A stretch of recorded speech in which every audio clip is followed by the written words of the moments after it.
We are live. I want to make cobblestone.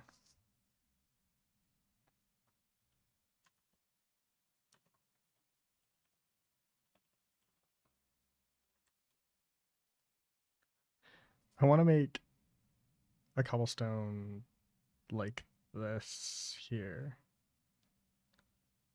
Or this.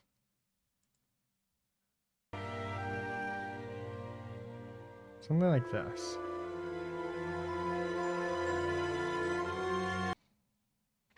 So, cobblestone is one word apparently.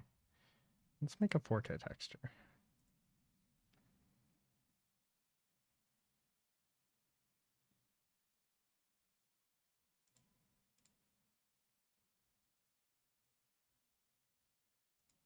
Okay.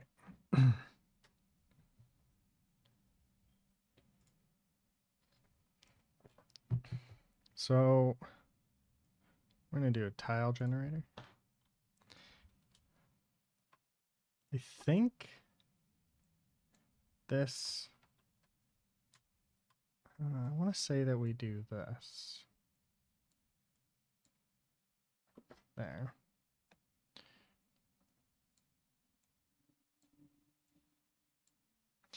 But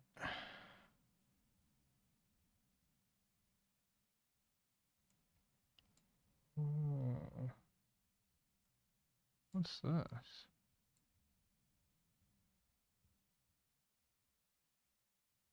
Oh, this is for like different stuff. This is like the pattern. Let's make the pattern.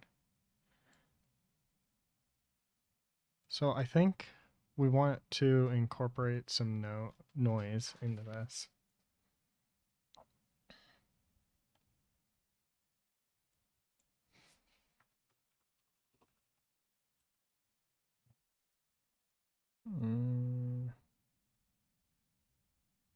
What's up, Jack?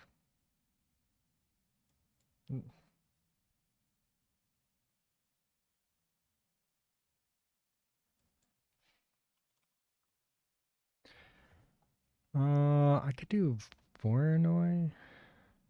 I don't want 3D though, I just want 2D.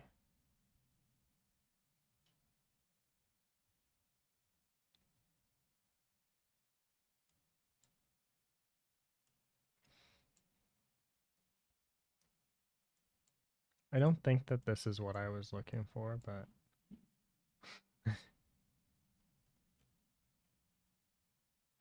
I kind of is.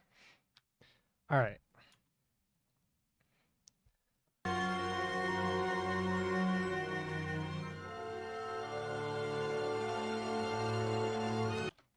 Oh, wait. So I can play with this. I forgot about this. Mount X.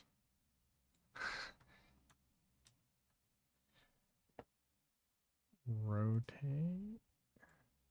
No.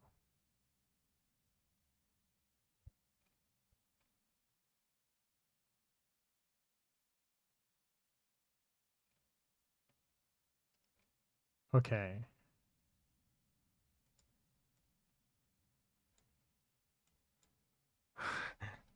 That kind of works, but it's rotate that I want.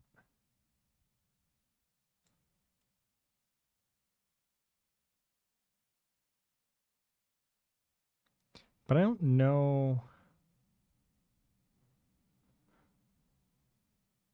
Okay, so I don't want that. What does cobblestone look like?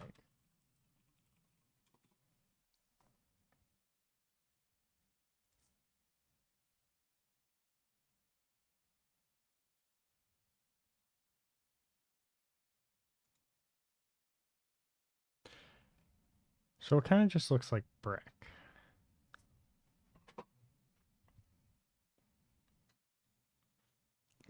Kinda. I just want to take a break, and there's some textures that I kind of wanted that I don't have, so I wanna build them. So I guess like this works, right?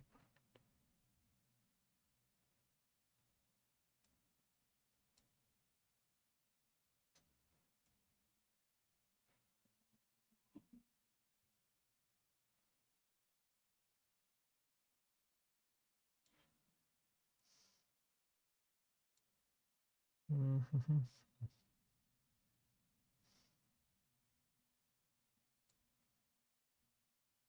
When I think cobblestone, I think like Minecraft. Yeah, but Minecraft is too uniform, right?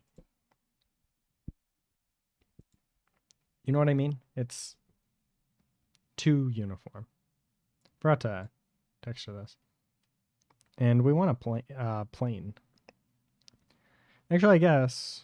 Yeah, no. This is a plane because it's going to be...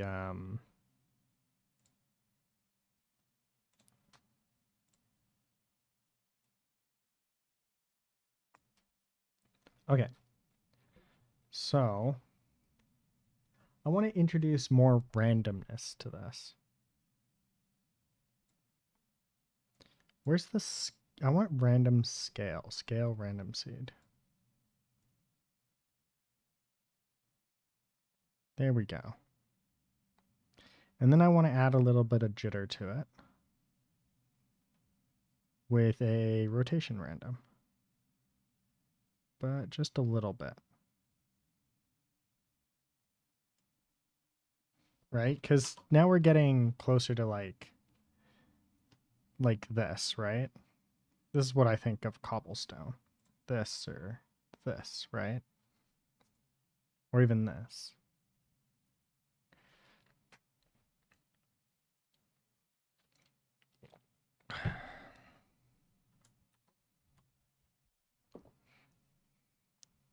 Vertical offset. Okay, there we go. Offset random seed.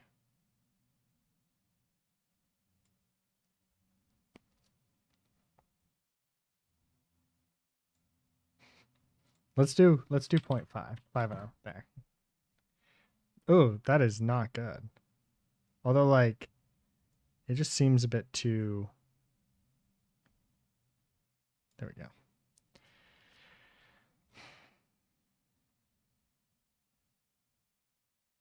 Horizontal. Horizontal should be this. Okay.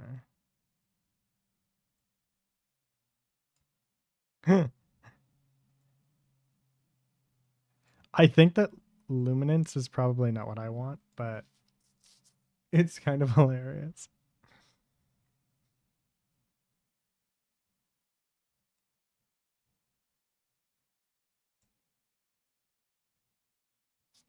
Although maybe this is what I want. Like maybe a little bit of this. It makes some of them darker, some of them lighter, right?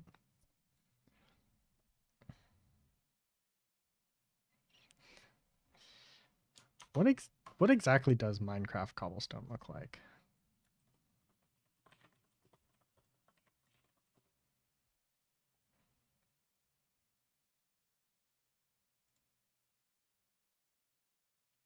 This one, right? Or this one? This one.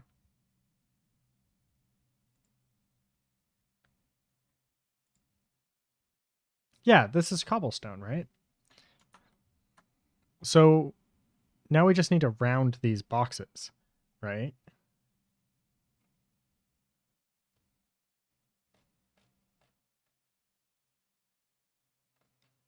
Because they're too square.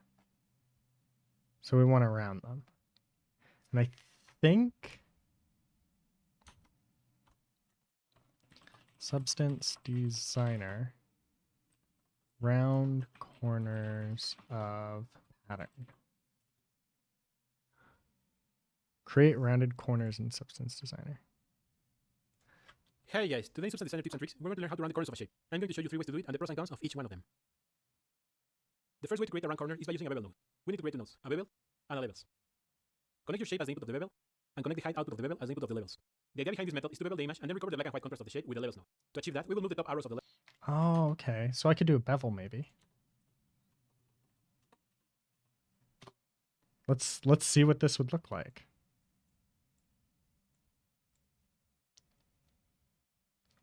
The levels to the center. Or maybe easier, Oh wait, and then this to levels?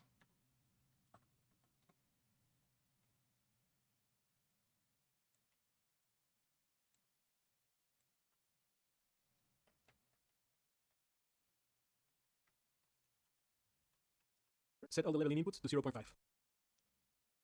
Now, to control the roundness, we set the bevel distance to 0 and adjust the smoothing parameter. Now, to control the roundness, we set the bevel distance to 0 and adjust the smoothing parameter. Okay, so we're doing the bevel distance. 5. Now, to control the roundness, we set the bevel.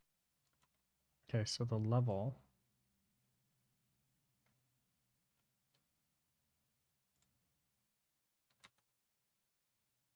Okay, wait. So we put in this, and then we want. Bevel distance to. The idea behind this method is to bevel the image and then recover the black and white contrast of the shape with the levels node. To achieve that, we will move the top arrows of the levels to the center. Or maybe easier. Okay, so we have to adjust this.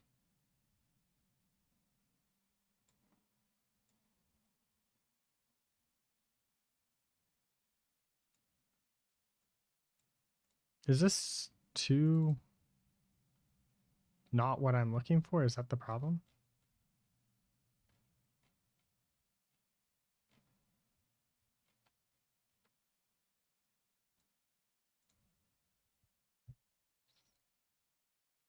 I wish that I had somebody around that actually understood. Wait.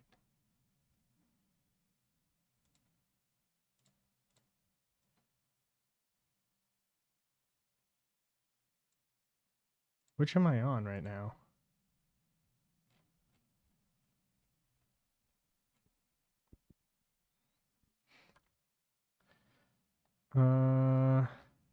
Let's see. This was a pattern. Tile generator.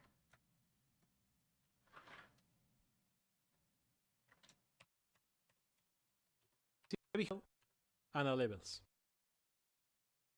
Connect your shape as the input of the bevel and connect the height output of the bevel as the input of the levels.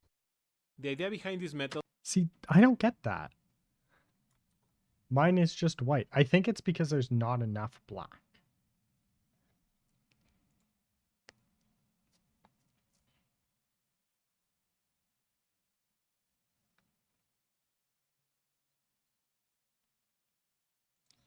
Yeah, I think the lack of the black is probably what's causing it.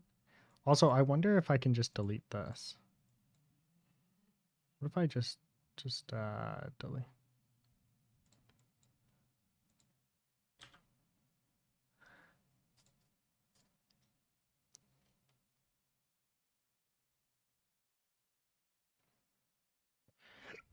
Hmm.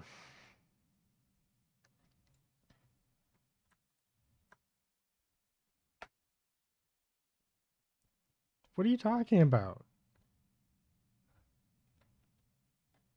I was not a slight at you, man. Don't be like that.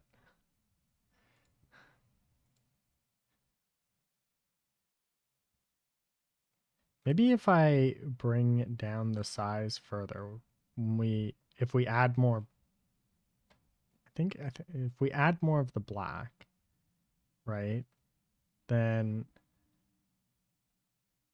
we can do this. Okay, so that's up. This is smaller. This is smaller. This is interesting. Oh, there we go. That's what we wanted. We just wanted to scale these down a bit.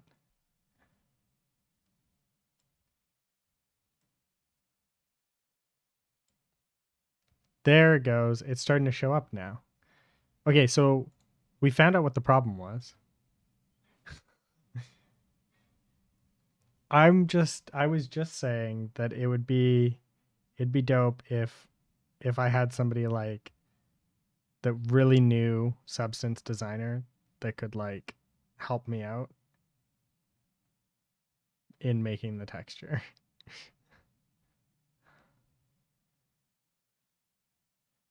Not saying that I don't like talking to you. Just always nice to have a subject matter expert.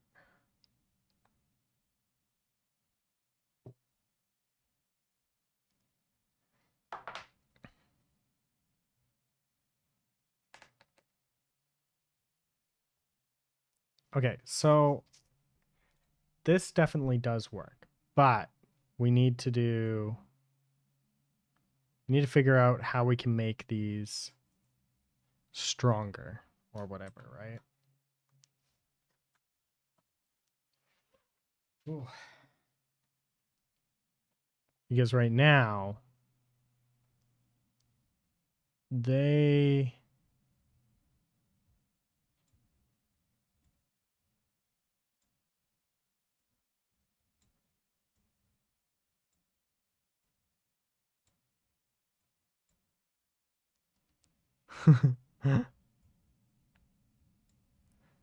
we're getting something here. Like it's actually starting to show up.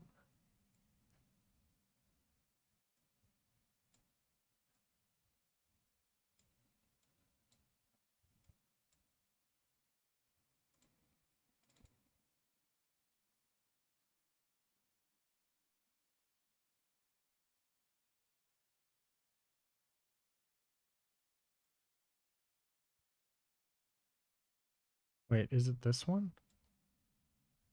I can never figure out which one it's supposed to be.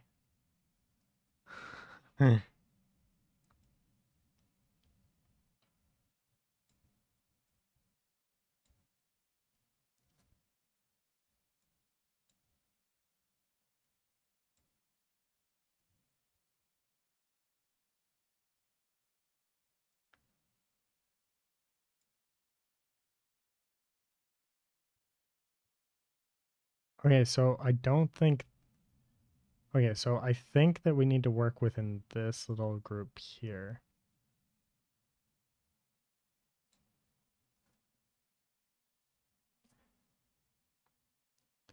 There we go. We got what we wanted there. Okay.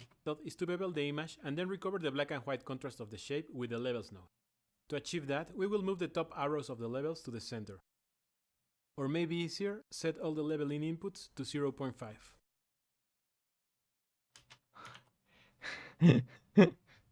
Yeah, that's not gonna happen here. If we do that, then then we get trash.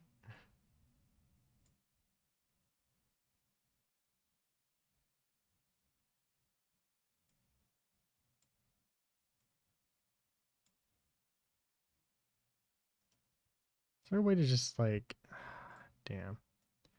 I think this is supposed to be 0.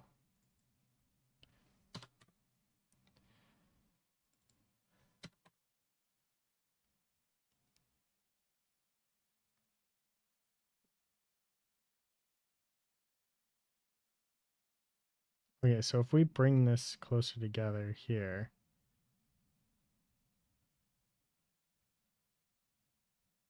Oh my god, that actually did it right there.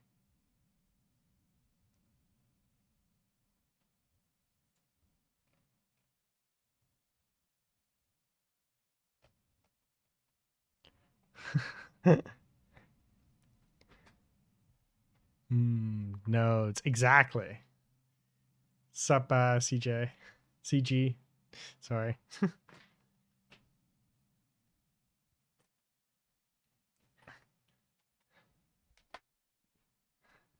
Look at that. I made I made slightly rounded squares.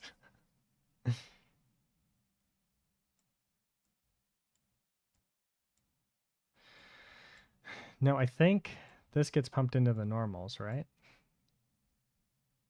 Because I think that's outputs normals. Yeah. And then I think here I want to do levels again.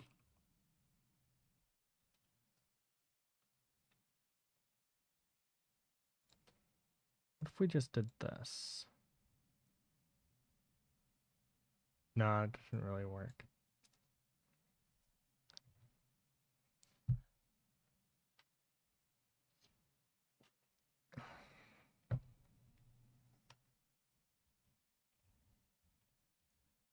Wait, what if I did this?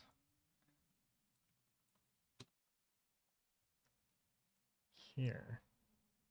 Would this work? Instead of using outputs, make a base material. It's what I'm trying to do. At least that's what I think I'm trying to do.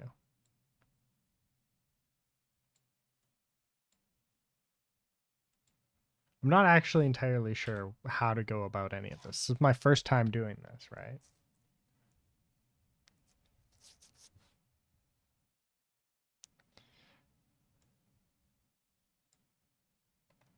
And apparently my computer's just running really shit today.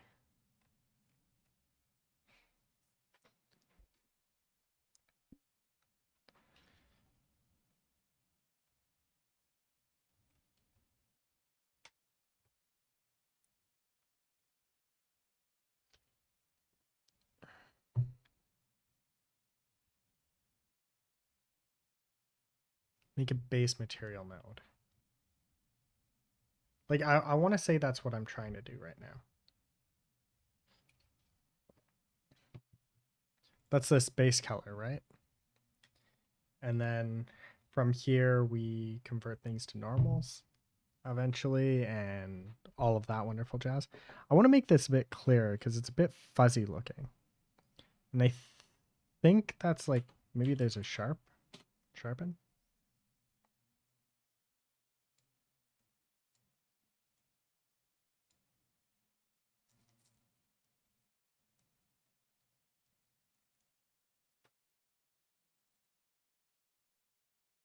Press space bar and search base color.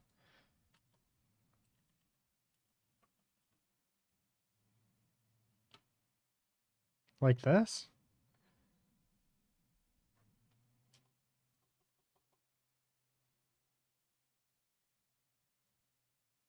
This one here, right?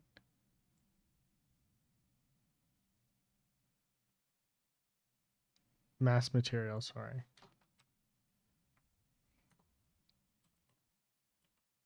Base material. Oh, base. This one.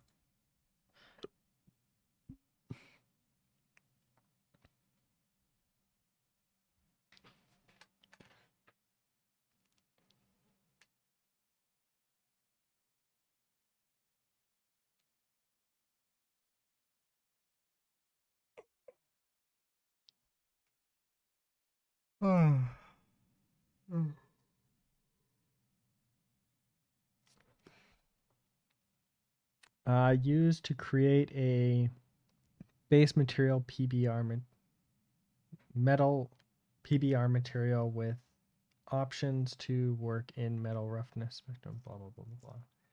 And then in the node, there is a section called inputs.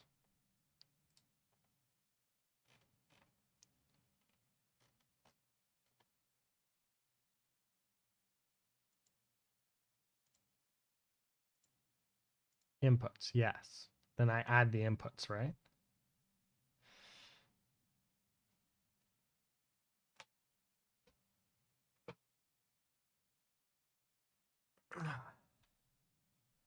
Enable the ones you want. User-defined maps. Sure. But what do I want? Like, I feel like essentially instead of putting it into these, right? The idea is to put it into this. It's hard to remember these terms. Wait. Okay, let's start with like what is the point of this? Other than to provide inputs, which I think can be user defined, right? But outside of that, if I just want to make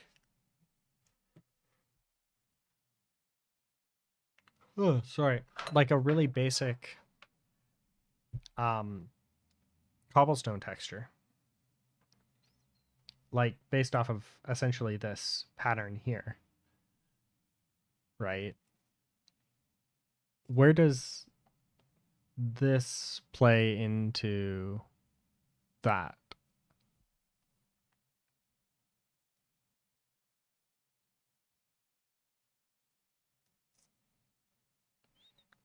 If that makes sense.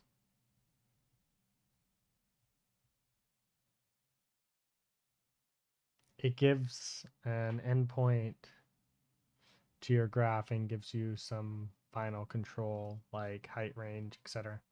Oh, okay. So right now, this will go like over here, right? And we don't worry about it because we just want to make this part right now, right?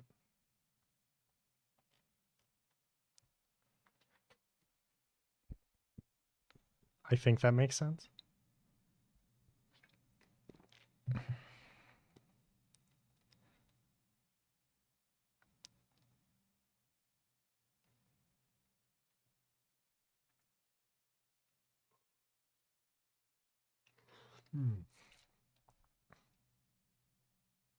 You can ignore it for now. I can chat in Danny's server later if you want.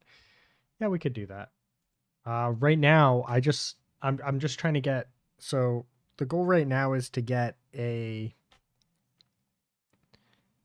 base texture that looks good.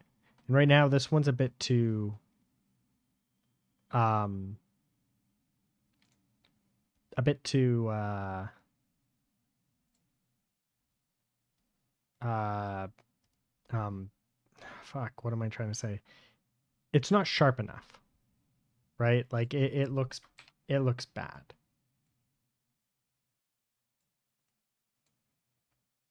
Also, apparently my computer just runs like shit today. So I think I need to go to size and I want to make these smaller. Maybe 2.5.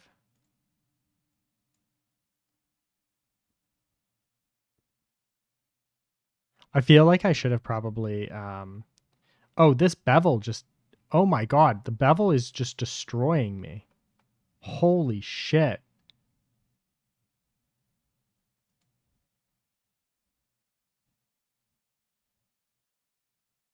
Is there a better way to do this other than the bevel?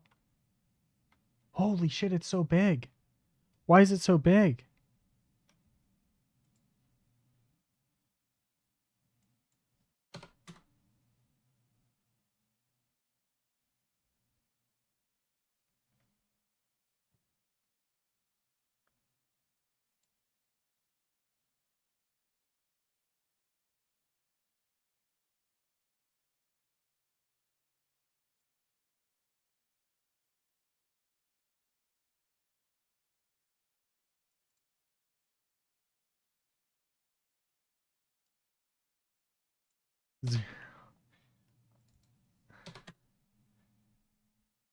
Oh, thank god.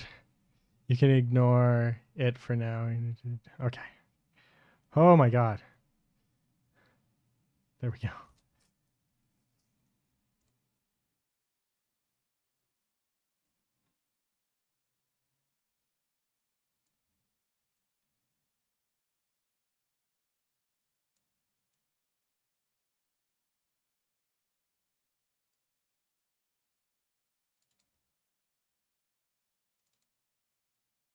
Uh,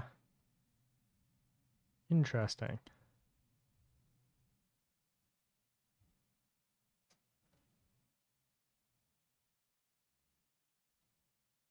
Uh,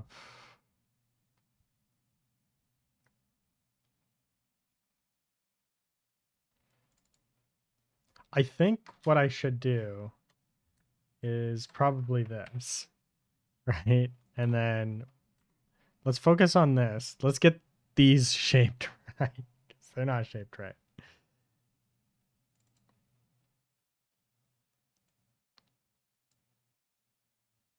Okay.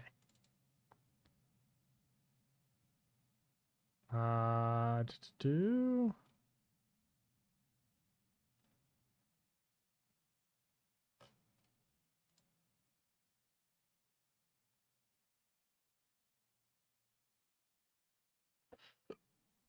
brick square.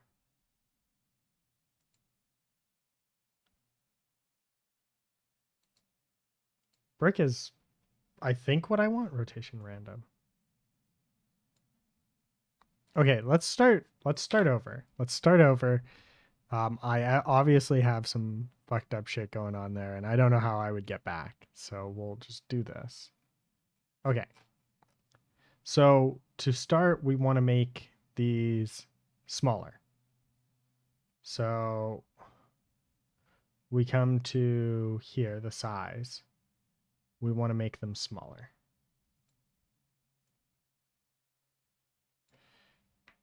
Oh wait, that's not what we wanted. We want to make them scale down. There we go. Make them nice and small. Okay, so now we want a, what was it? It was a bevel. Sure. A bevel. Right, and then the bevel runs into a levels. And the levels give us what we really want, which is way the fuck down here. But we need to make this nice and sharp.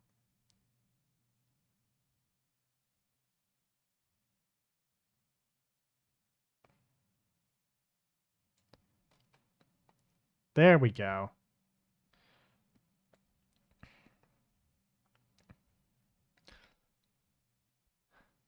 Oh my god, this is actually okay. This is starting to work. Now if I come back down to size, I can make these a bit smaller because they're coming out a bit too big now. Because we want to do, we want to scale them down a little bit, and then we want to add random scale to them. So now we can scale them up a little bit. Right? And then we also want to add a little bit of offset random.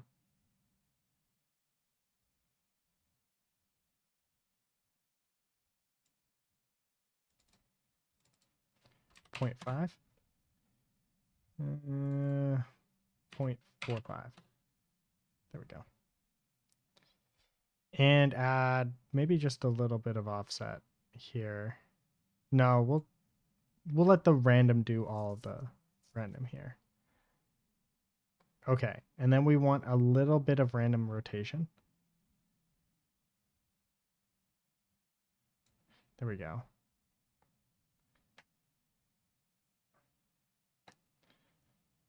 I think this is like coming together, right? Like this kind of almost looks like cobblestone, except for we want them to be a bit more round and misshapen. So I think here we would pipe in. Oh, maybe this might be a better one. This is actually pretty good. Can we zoom out on it? I didn't even see that one. And god damn, it's nice. Okay, so we do want to add some noise. And I think like a Voronoi style noise would be good. Let's add some, let's see if we can add some noise to it. All right, so here we want to merge down maybe, or it's a merge. I know there's a merge thing. I want to say combine. No, not merge. Is it? No, it's definitely not merge. Combine? No. Oh no, I think it is combine. Combine data. No, okay, no, I'm doing that wrong. Substance designer combine two nodes. Oh, I think it would be like an add, right?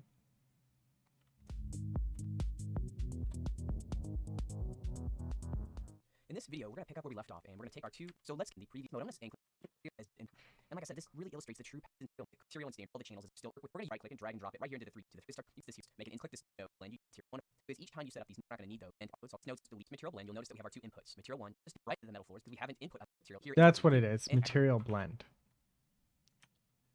Blend. Okay, so we want to blend these two things together. Right, so foreground, the background, the output.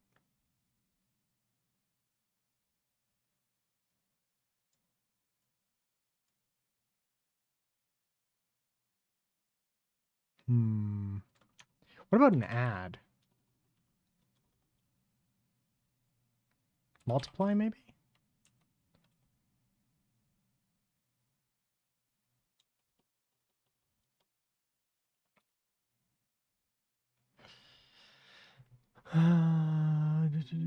So I know there's a way to like multiply As you would things, expect, right? we have our rust, which is covering our metal floor. And the reason we can't see in code material blend multiply option, let's just close this up since we've set that. Now a blend between our two materials. Now here, if I come over to the instance parameters here for this material blend, we have our channels. Let's just close.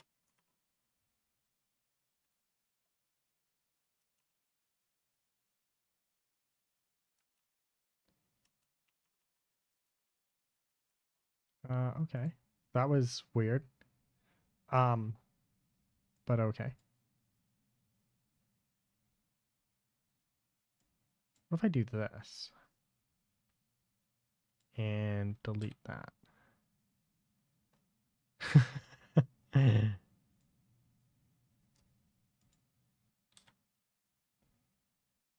That's like a little bit better.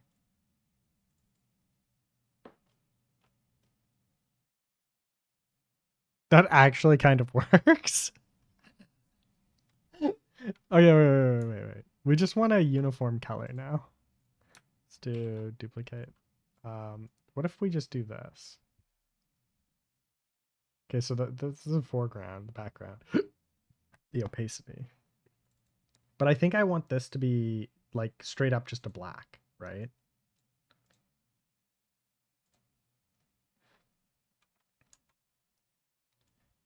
If we do this, what will we get?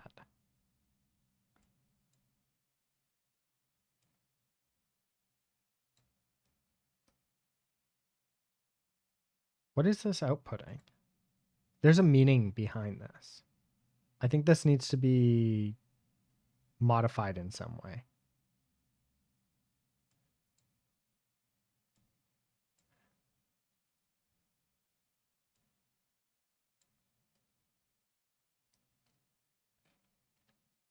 Oh, what if I do this? Because this accepts a background.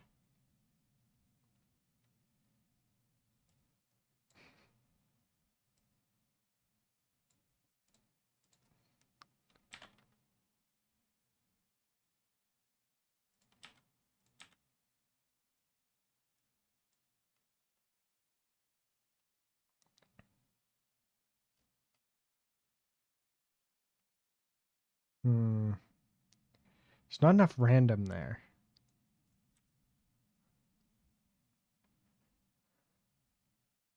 I need random on this. And I'm just not getting it there.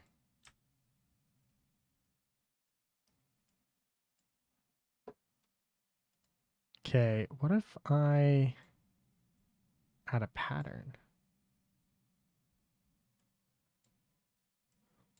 Can we add?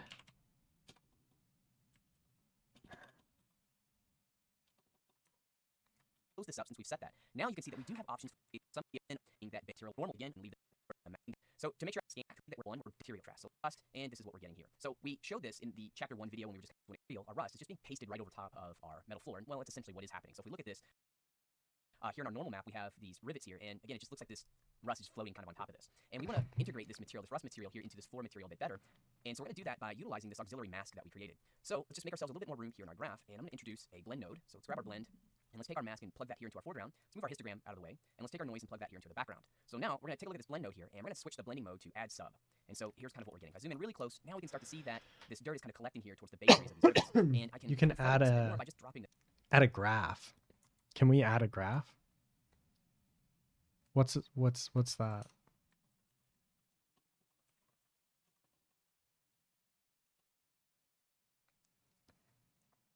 You're gonna have to treat me like I'm stupid, because I have no idea what the fuck's going on. Well, isn't this a graph?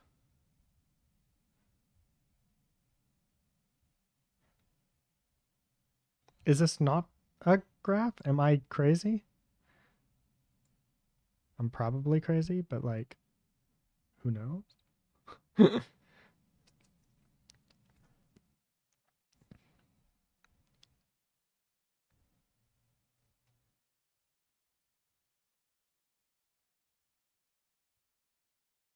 My ass, it's a graph. I am so confused.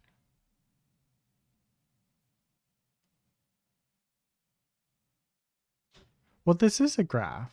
Cobblestone graph. This is the graph of the cobblestone.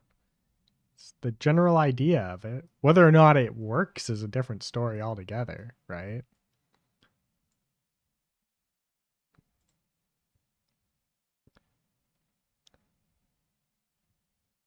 Uh,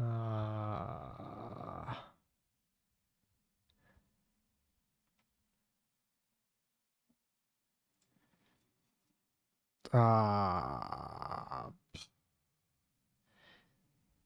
let's see. Mesh blend. Feel like some of this is pretty neat, but not really what I was going for. Cracks and weathering. Oh, interesting. No, we'll come back to that. Material filters. Okay, definitely not this one. Maybe filters. So there's bevel. Bevel's kind of interesting. So I think bevel goes down into here. And just delete these two. Don't need either of them. What are your intentions for this project? To have cobblestone.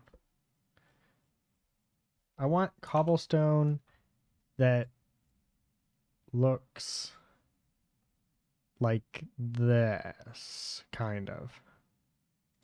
Like, I want to have these misshapen, kind of randomy in the Voronoi. Maybe I should start with Voronoi instead of this.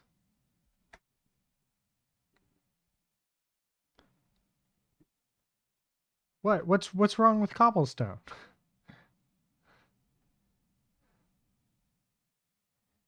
I figure it's a good first project, you know, like maybe I don't know what I'm doing. Like that's are you making a game? No. No. I want to be able to use my own cobblestone in the future. Technically I'm working on a game. Just isn't necessarily like the exact thing that I'm working on right now. I can hook you up with art. Like I am sure that you can. I like art. Art is good. Is this making them bigger or smaller? What about noise? I feel like a good Voronoi is probably what I actually want. And then if I do the level, right? I wonder if I can pump into the levels and then out of the levels into here and get exactly what I want. If I bring these all into the center here.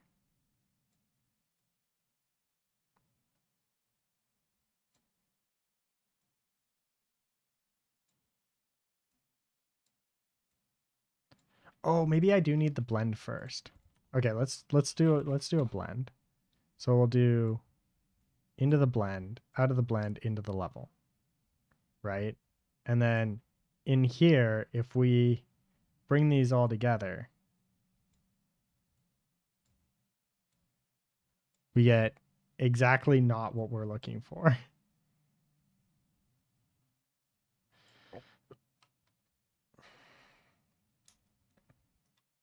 Oh, wait, no, it's not a blend. It's a bevel. Wow. Silly me. Tricks are for kids. There we go. Okay, so the bevel is crazy. There was this. They made a suggestion for Now, to control the roundness, we set the bevel distance to 0. The bevel distance to 0.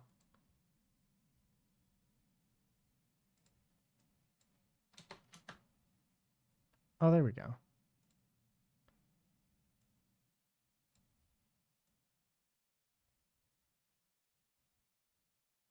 This is just not at all giving me what I want.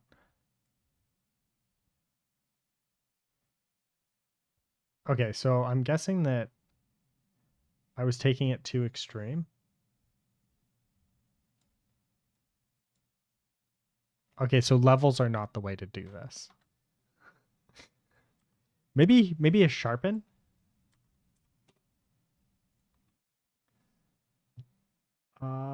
Intensity.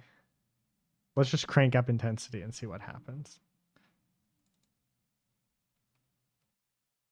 Sudo, have you ever spoken to Cake Z27? He left a he's the full on graphics level dev. I have not spoken with him. No.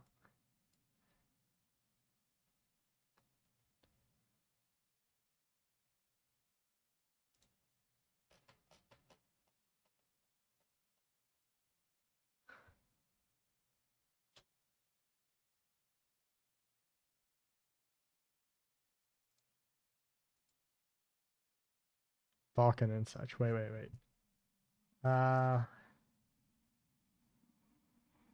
He's a very nice German dev. Well, so far my experience with Germans are most of them are very nice German people. German people are kind of really nice, so I can definitely understand that. Aren't they all nice people? Mm-hmm. Do. Okay, let's see. If I take this and I crank this down to here, normal intensity, crank that up. Let's see what this does. This is going to be interesting. Oh, look at that. So ugly. What if we bypass the sharpening? Okay, this definitely gives us something.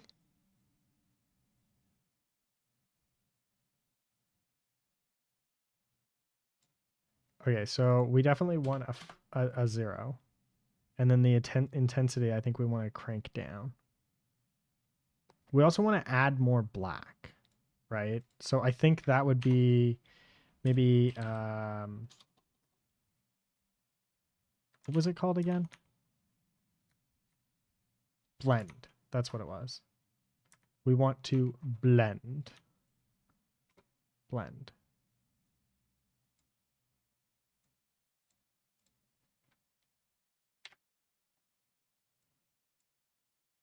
Ooh, what if I do this? We do the blend on this side, right?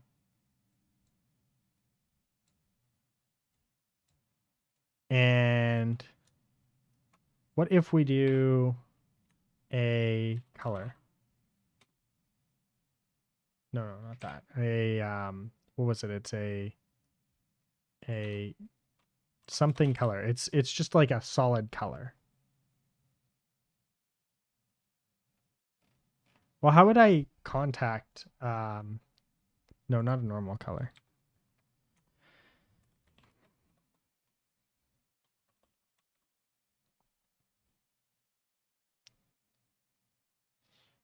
How would I contact this German man? What is it that where was it? There was a way to do just a solid color and it was called something and I can't remember what. Uniform color, that's what it is. Uniform color. Okay, so the background will be here and then we'll have the foreground which will be a white. And then this will pump out to here.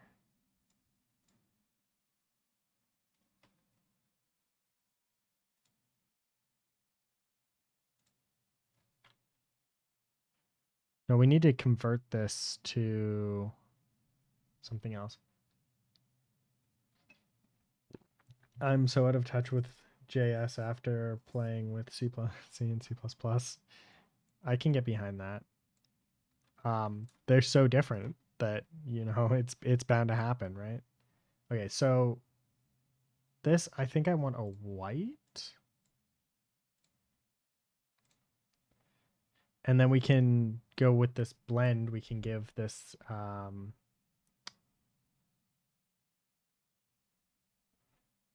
this will allow us to have some level of like I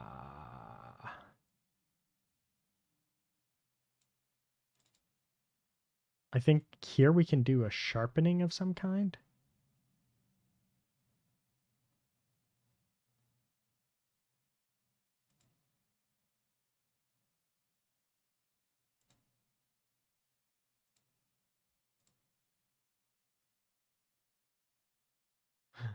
Oh, that's interesting.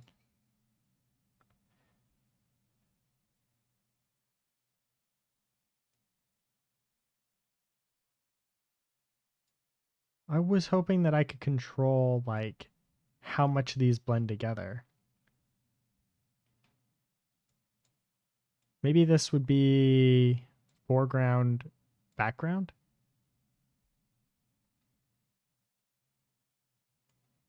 That kind of works.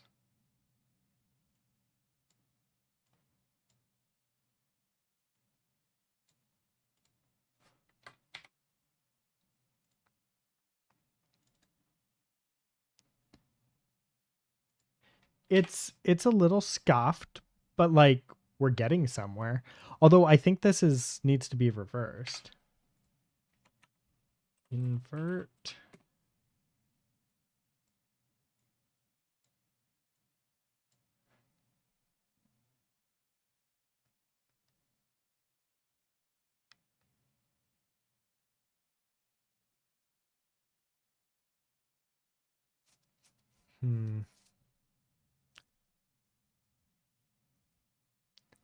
Maybe this one.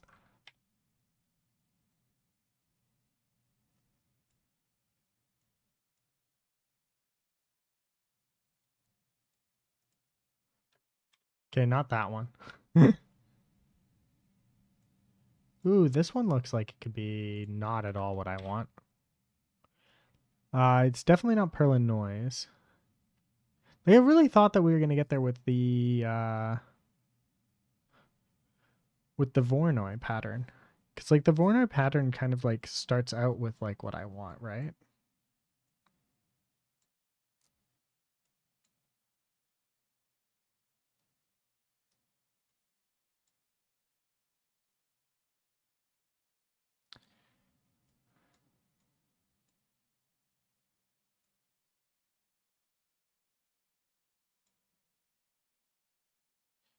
That's kind of interesting. So what if I do a Voronoi pattern into this?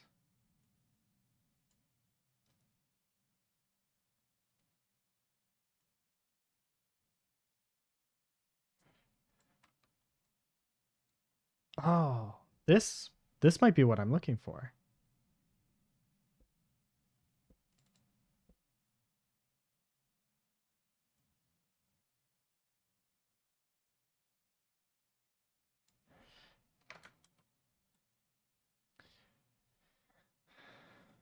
Was playing with JSON web tokens and encryption for a few days back. Hashes hurt and the keys swapped. In key swapping, sorry.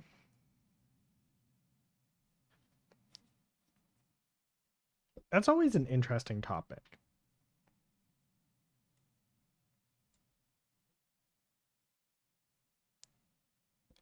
I want to smooth these out.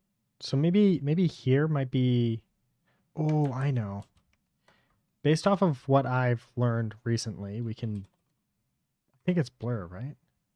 No, bevel, sorry. We can bevel this. Right? If we bevel, let's delete these. And then here, levels. We can bring these together. We still have a huge amount of like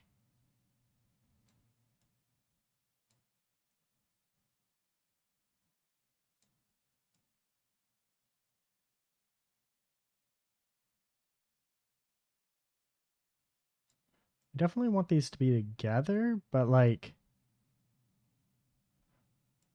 oh man, this is so difficult.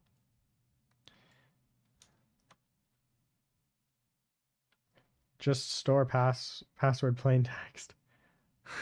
All right, so for storing passwords is like just like unbelievably difficult to do correctly.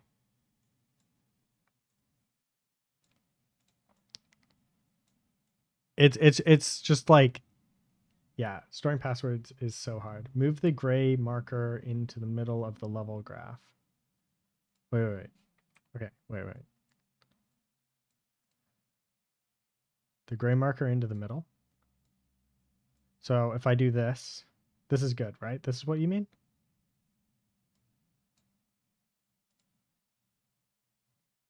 Salt and hash at least. Don't forget about some pepper. You also need to pepper them. And you need, well, no, because if you want to do, and then Danny raids you with 16 people, like the boss he is. Move the gray marker into the middle of the level graph. Okay, so it's in the middle. Welcome in, Danny. How was the rest of your stream? Did you did you complete the well? The well of eternity. See, I wonder if just skipping that and going straight to this might be a good idea too.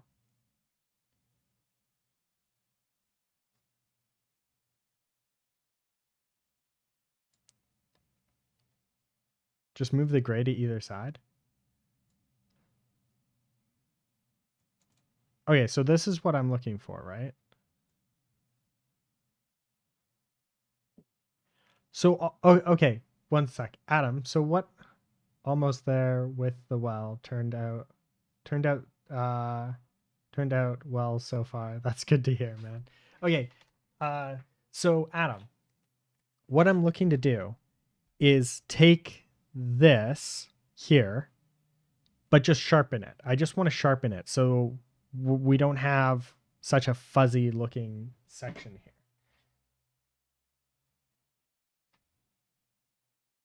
Oh man, you're Danny, that looks amazing.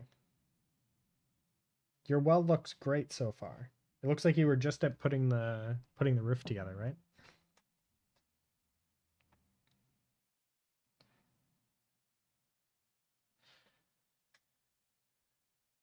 Paint me like one of those French women. that sounds like a Danny job. You should be able to do that with levels. No bevel, right? Just levels?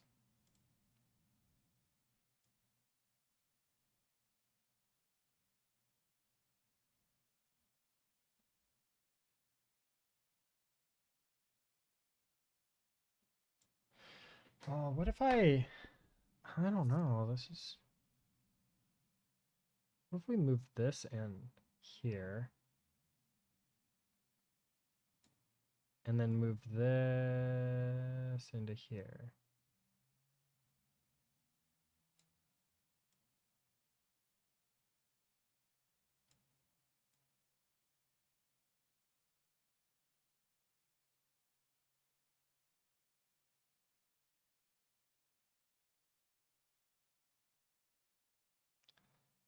Yeah, this is just not at all working. Damn it. Maybe I started with the wrong thing and that's what the problem is.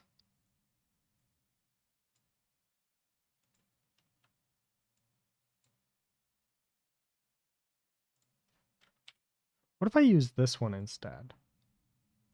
Wait. What if I use this one instead?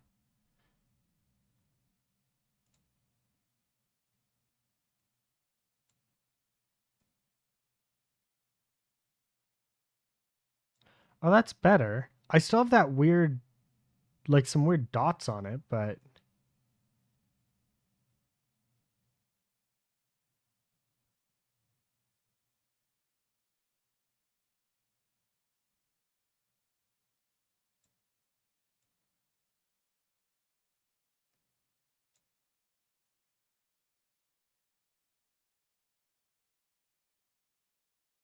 wait, right there. This is at least getting me somewhat closer to what I was looking for. What if I do a Voronoi fractal into this? No, definitely not that. Oh man. What's this one? No, that one takes an input. I need a base. Can my base just be gray? What if my base is just a uniform color? Ooh, I know.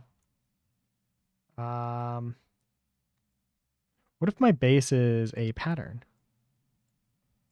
Right?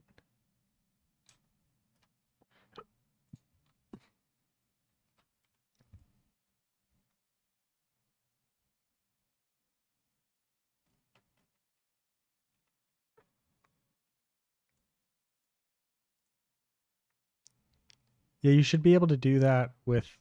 Oh, wait, no. Yeah, pretty much. Why does this hate me so much? What if I did... Maybe this? Right? So, wait, what if I do... What if I do this? This to here. Wait. I know there's a way to... Okay, so what if I take this and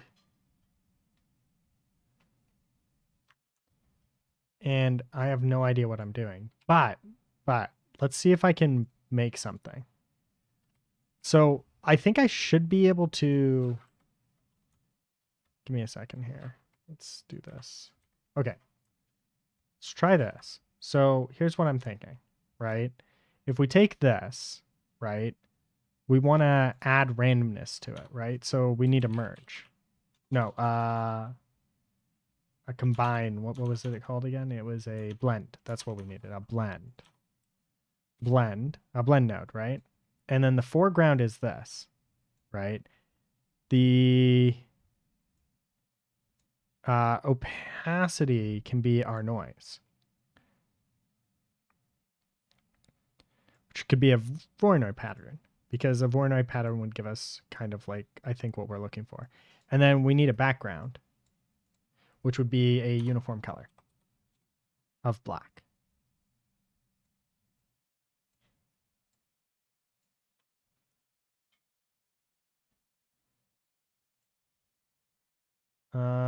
What is this output type? Oh, okay, image. Color. No. How do I get this? You should be able to, okay, I need to get this into this gray material-y thing.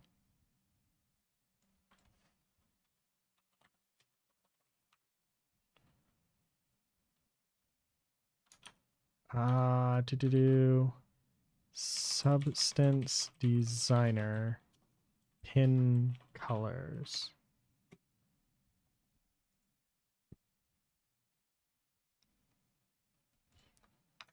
What was it? It was orange.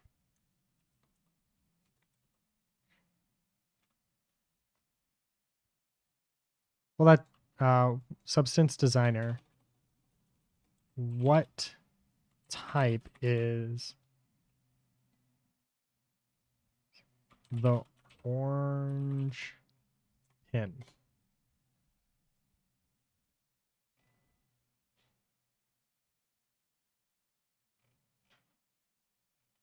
This is largely useless.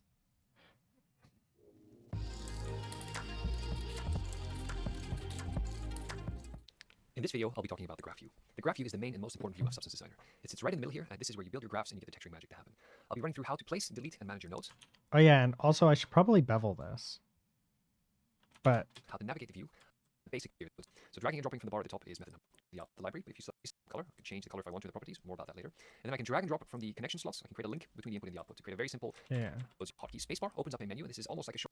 The fourth method that you can use, and this is my favorite drop, so it works with the top bar as well, is you can hover over a link like this, up a menu, and this is almost like a shortcut to add node. It's just even better because there's a search up there. So if in this case I want uniform color, I type UN, and straight away it performs a search and returns that uniform color blend. It automatically connects the previously selected node, and then leaf that we've used in a previous exercise as well. A bit more limited, but it's the main method you can select. The really interesting one is that you can remove a node. So let's just insert one here quickly, like this blur, without breaking the connection. So if I would remove this one, delete it, it breaks the connection. But if instead I select it and hit backspace, it keeps those connections and keeps the start and the end in between the node connected as well. So that's a good way to not break your connection. Additionally, when you're messing around with these connections, a really interesting one is if you select two connections that go into two separate slots, and you press the X key, it swaps them around. So this is the same as reconnecting them each to every one individually. So X will. You can use this happen to. If I click that button, it brings back a focus on my selection hotkey, origin.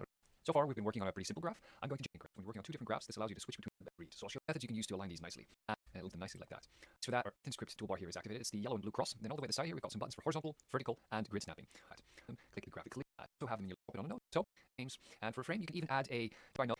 Doesn't jump around a bit. You zoom as well. Now, if you zoom out a little bit, you can see that the links, connections, wires, they have different colors and they have different thicknesses. There's gray ones and there's orange ones, as well as thick ones and thin ones. So if you zoom in, for example, here on this normal map, you'll see a gray one coming in and an orange one coming out. So gray wires represent luminance or grayscale information going through, and orange wires represent color or RGB, RGBA information coming out. Oh, okay. So this needs to be grayscale.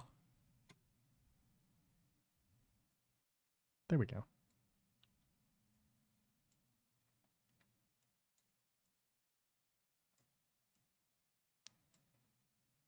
Why is this white? Oh, there we go. And I need to zoom in on this.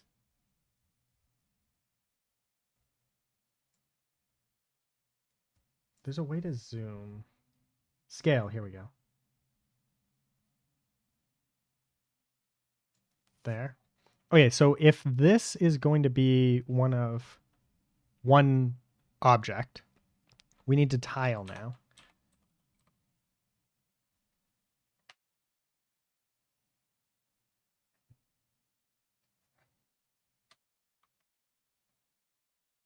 Pattern input.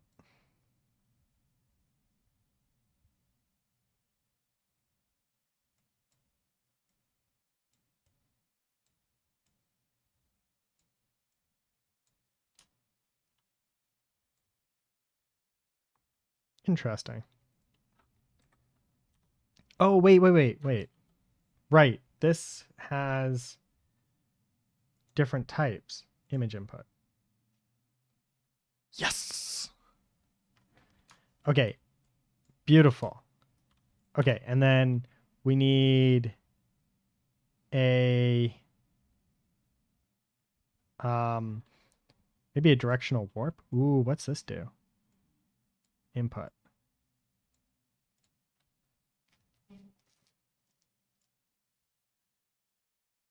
Intensity input.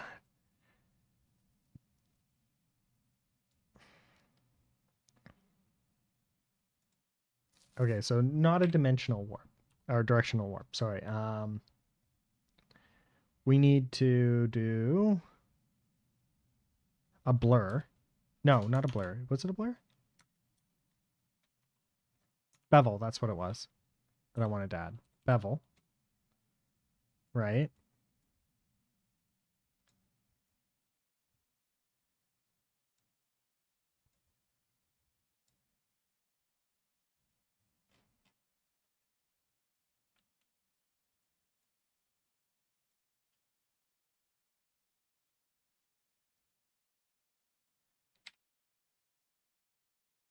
Yeah. And then we need a level. Levels. And then here we can sharpen this.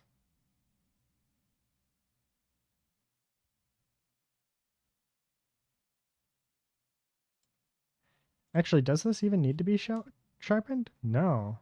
I think this we...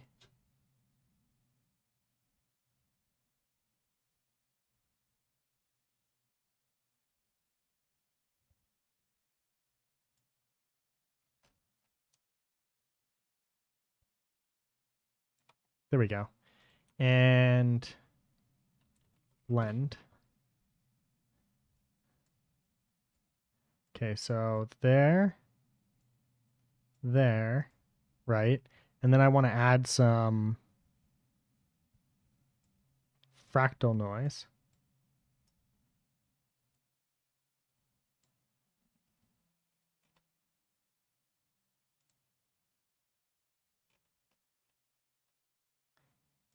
Maybe not a bevel. Like, I feel like a bevel does need to be there. There we go. I think that's better. And I don't think this one's required anymore.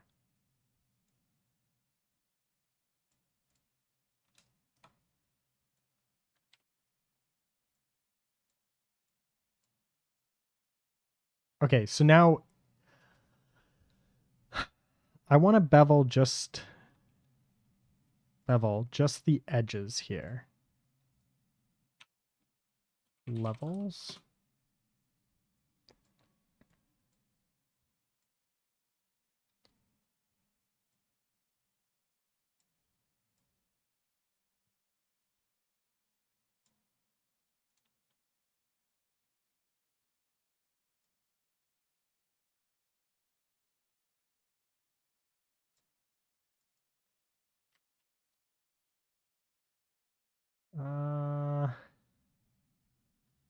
Oof. I think I'd need to make this thing smaller. To do. Oh wait, I can tile this. Oh, that's beautiful. Look at that. Scale. We want to scale it down. Let's focus on this one. There. And then here we want to, I think that we want to do this to here. And then here, right?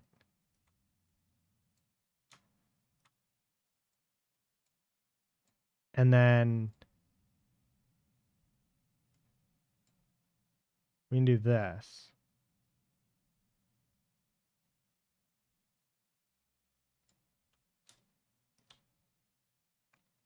And then this would be normals.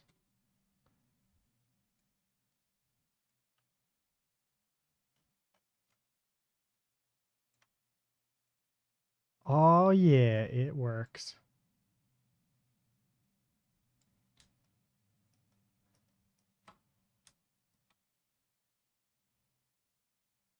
Oh wait. There. There we go. That's what we wanted. Now we've got a little bit of that texture, right? Look at that. Look at that hex. We're making stuff. We're cooking with fire here. I largely have no idea what the fuck I'm doing, but we're cooking with fire. Now I need to. Okay, so now we want to do like a random rotation, right? Of the individual pieces. And I don't know if I can do that without the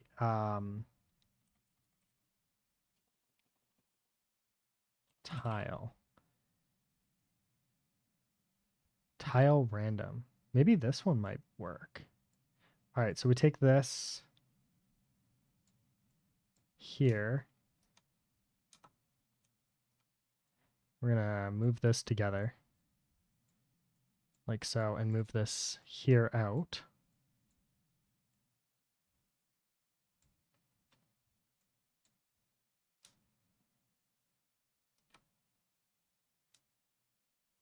And then this needs to be pattern input. And this needs to be a pattern of 1, tiling of 1. So that doesn't really work, but maybe this one will.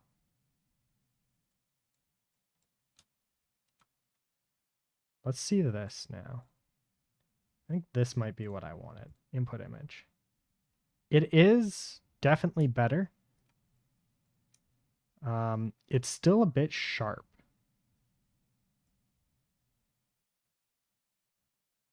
And I wanted to introduce more like randomness to the sides and stuff like that, right? So what if I delete this and instead of that we go straight into here? It's a little bit better right there.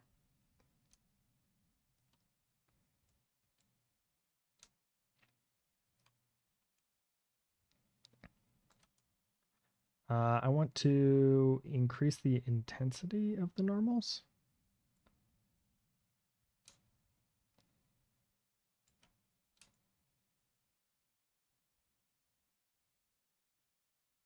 Let's create a bevel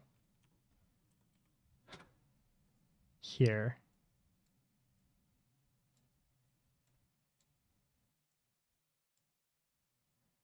And then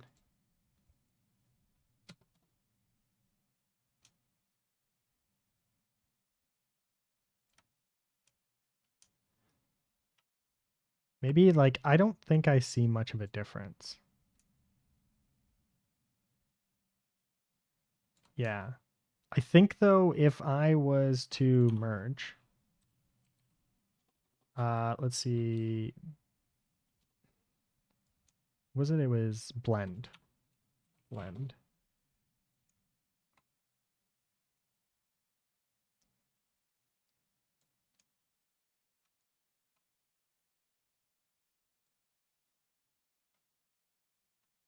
No, not that. This.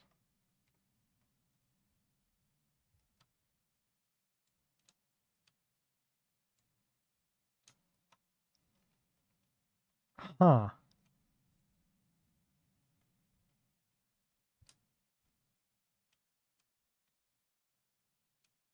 Okay. I figured that that would work.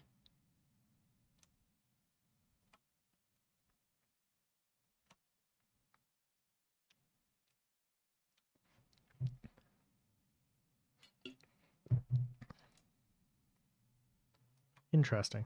Okay, so we can come back to here though, and we can do. This has a bunch of random attributes that we can do with it, right? We can do rotation random.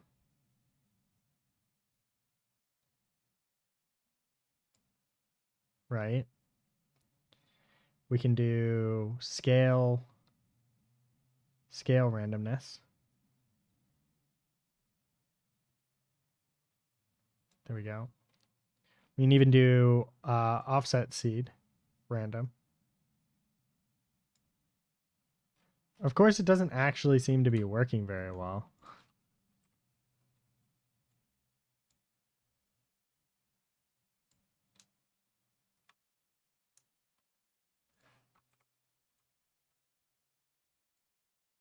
There we go. It's not offsetting it correctly.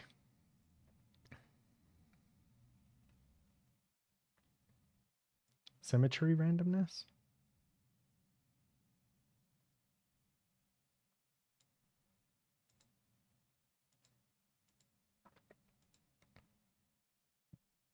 Rotation random. So the rotation random kind of works. It seems to snap it though, instead of doing what I really want. So disappointing. Why does it hate me? What if I do a...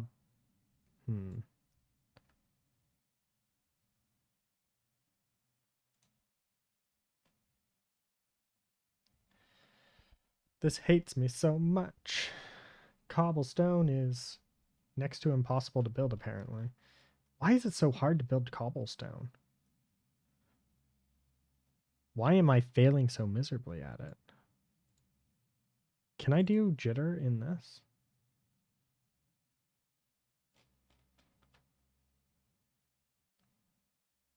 There's not a whole lot of randomness here.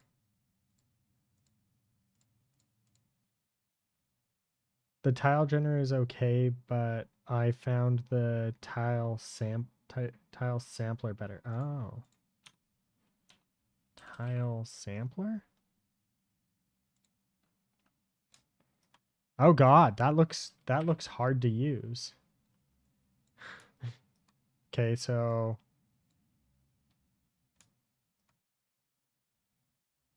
not so much.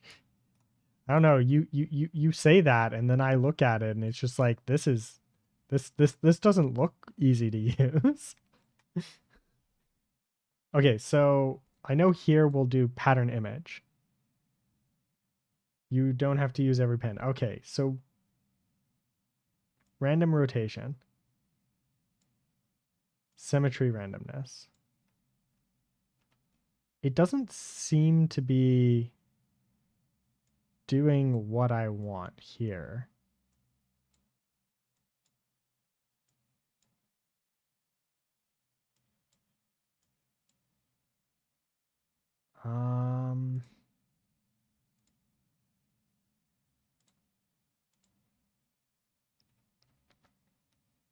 Okay, scale randomness. Let's see if this works. Okay, so this one works. Scale randomness does work. We want to have a nice little scaling. The scale map random multiplier. Okay, so that just makes it smaller.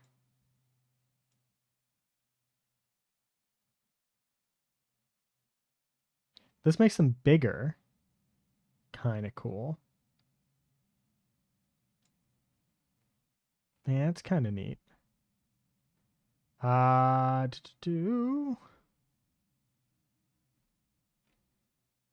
here we go. Rotation randomness. I think this is what I was looking for. That's what I was looking for right there. Mask map threshold. Well, that was don't do that one.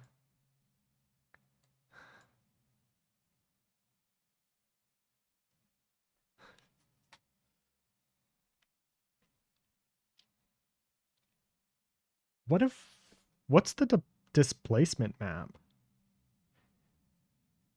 Texture to patternize each pattern property, size, position, rotation, color. Displacement map. What did displacement map look like? Go watch this video if you... Can you link it so I make sure that I get the right one? You can paste a link. I don't mind.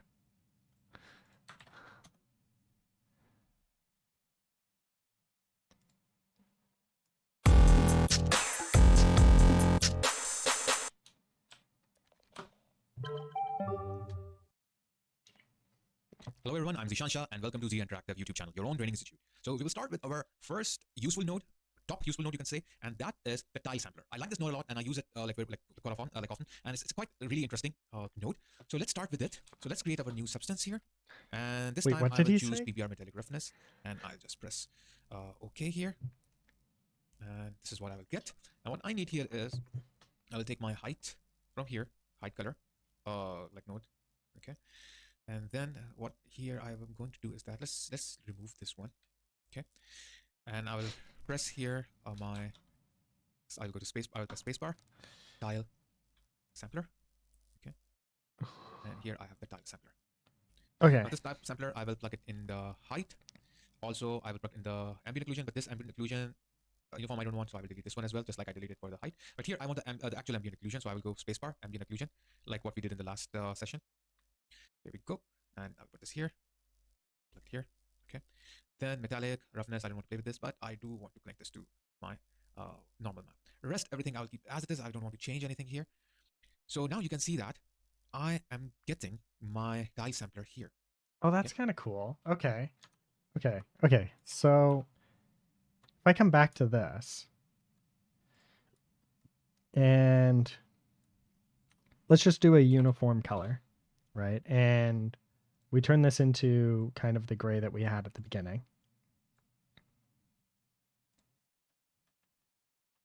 Looks a bit better, yeah. Okay.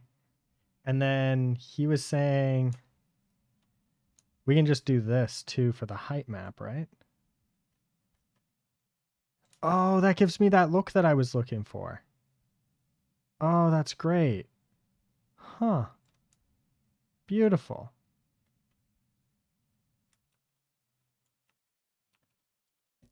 Now, to better understand the tile sampler, first thing we need to do is go to scene, change it to rounded to cube. Okay. Next, materials default, and we're going to get tessellation here.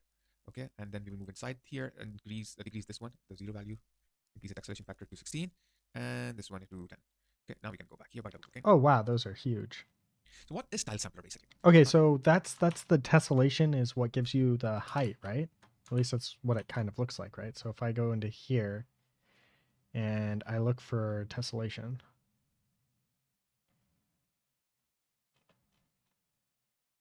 Here, tessellation. I feel like I'm blind and I'm overlooking it.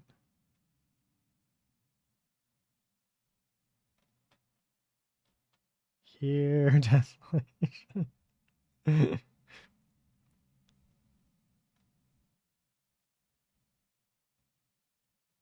I promise there's there's tessellation in here somewhere. Somewhere. I'm just not sure where. Or is tessellation down here?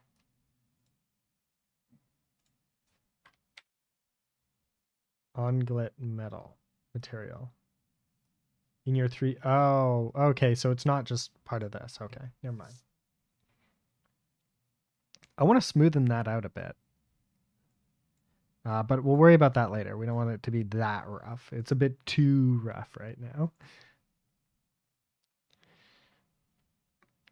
Okay, so Tile sampler is basically a new form, or like it was introduced later on. Before we used to have tile generator. So this is tile generator. So this is the advanced version of the tile generator. If you can work with the tile sampler, if you start working with the tile sampler, exactly the same thing that tile generator have, tile sampler have that too, but it have some more extra stuff. Just like if you can work with tile sampler, you can work with tile generator too. So if you have little small projects or quick things you want to do, so you will just use tile generator. But we will start with tile sampler. So because if you know how to work with this, you can easily work with the tile generator too. But most often you will work with the tile sampler. Now, in the instance parameter, the first thing we have is the amount of the tilings that you have. Right now, I have 16 by 16. 16 here and 16 here. I can reduce it and make it 5 by 5. 5 on the top, 5 on the bottom. Okay. that's nice. Okay, so yeah, here we go. Let's bring this down. I think 4 and 4 might be good. Yeah, makes our cobbles just a little bit bigger, I think. Non-square examples.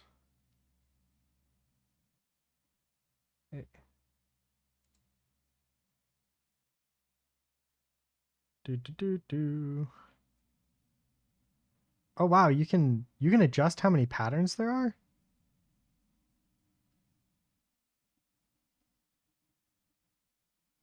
Oh my god, I think I just figured out how to do what I wanted to do. I figured out one of it. One part of it. Use a level node to adjust the height. Yeah. Okay, level.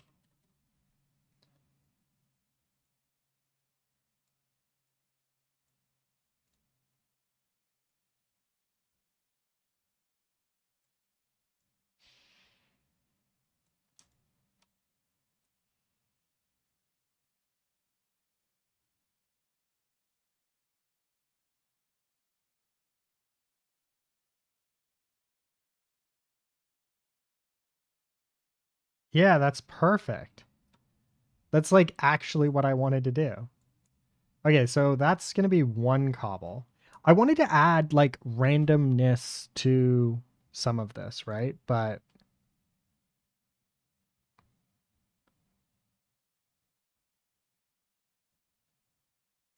can we just do shapes like this?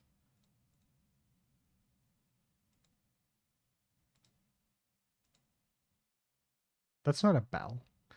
What are you talking about? Bell. Pyramid.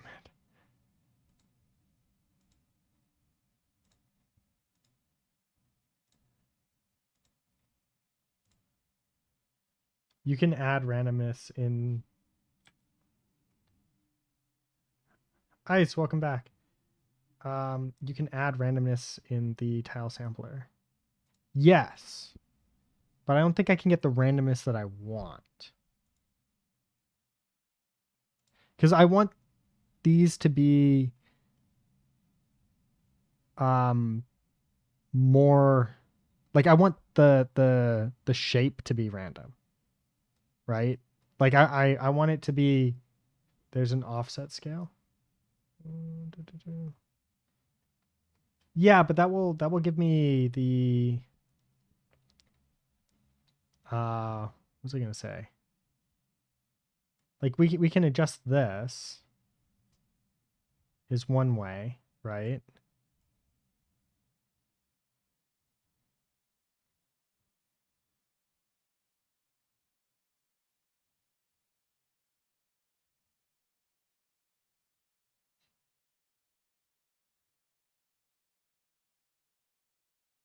Yeah, I know that's what I was thinking of doing.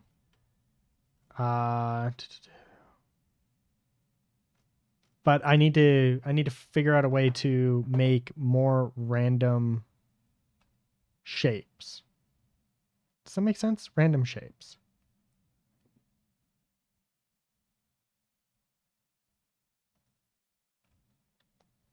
What's this do? That's an interesting look.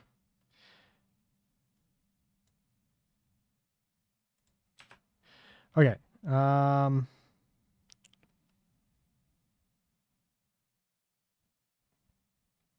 This could be good. Tiles on player can have okay. So is there a way to just play with the shape of this directly? Right? Could I just be like, oh yes, I would like to reshape this a bit with some random noise.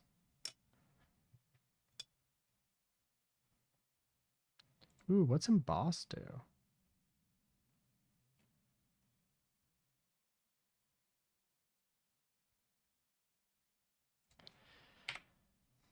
Warp node plus a noise. Okay, that's what we're looking for. Warp here. And so we input this, output this, right? And then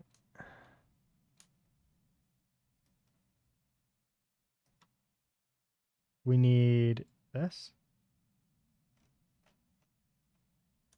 That actually works quite well.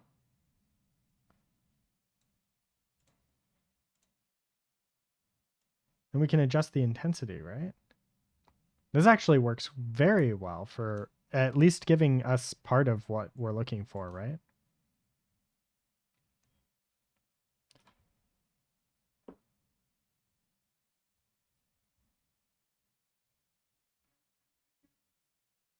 And you can reduce the parameter. Yeah. No, this is great. This actually works quite well. Okay, so this kind of works. I do want to adjust the scale of this because it's a bit too big. Oh, that's neat. It keeps changing every time I change the scale.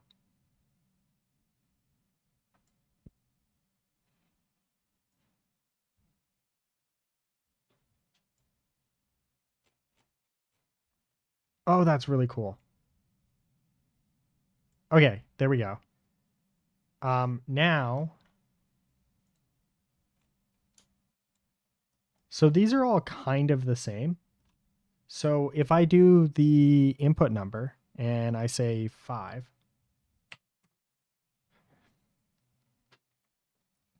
then we take this and we duplicate it and we input it here. Would that be it?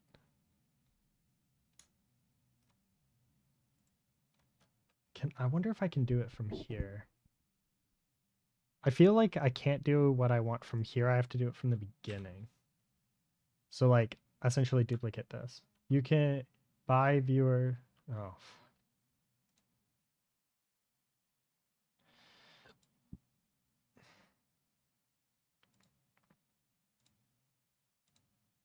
Now you have to create 5 different shape. Yeah. Okay, so then we can just do this.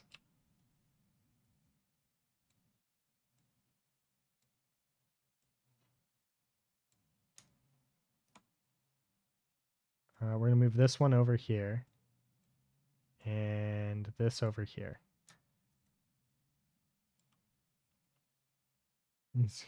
Sounds like good advice when you start reading it out loud.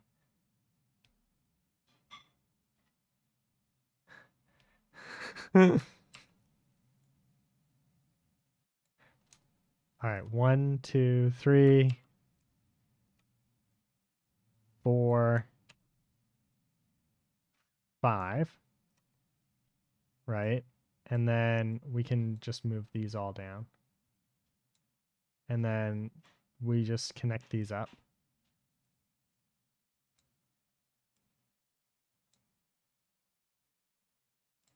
Right? And then what we want to do is we want to come over here, and this will allow us to change the sides, which gives us our changes that we want.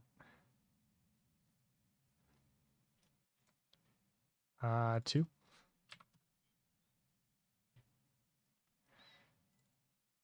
And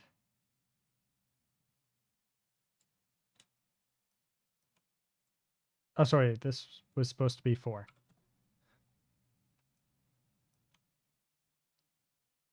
If you want to learn Designer, the tutorial in those YouTube channel Substance are very good. I can get behind that. Sounds like I can definitely get behind it. I could see them being great. All right, so I want more variants in size, but I don't want them to not like I want them to like almost be touching. It's kind of the next step. I feel like one of these is probably what I'm looking for. Like maybe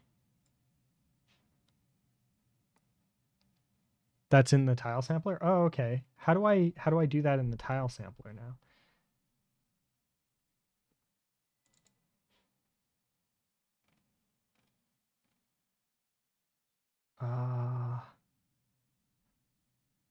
Because like if I just scale, right, then they all scale and in place, but I want to scale the randomness of the tiles themselves.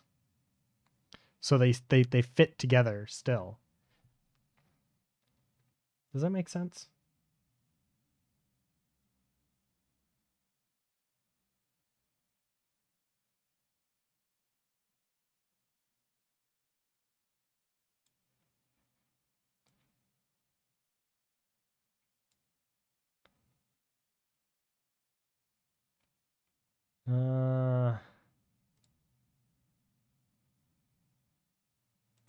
Position, rotation, color.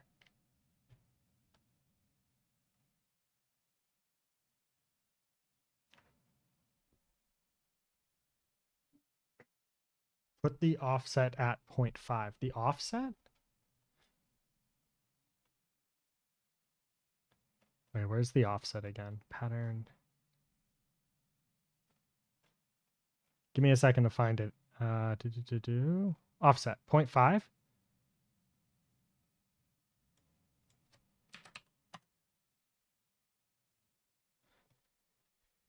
That's good. That's good. What about position random? Okay, not quite position random. Displacement map. No. Global offset? No, that's just going to move that.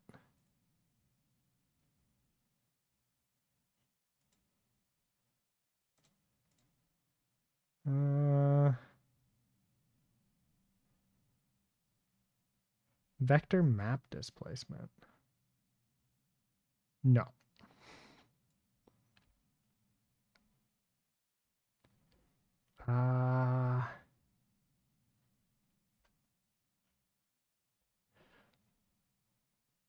Where were we here? Blend max. This might, this kind of works. I do want them a bit closer though. You can play with the random parameters, but you need to play just a little with the parameters. Okay.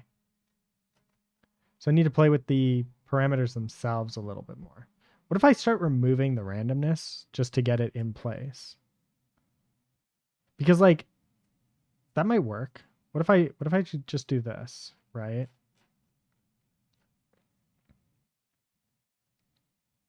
Where's my other random? The rotation, random rotation. We just put these all back into place, right? This is kind of what I'm looking for, but I want them, I guess this is kind of what I'm looking for, yeah. I think I just had the rotation a bit too much.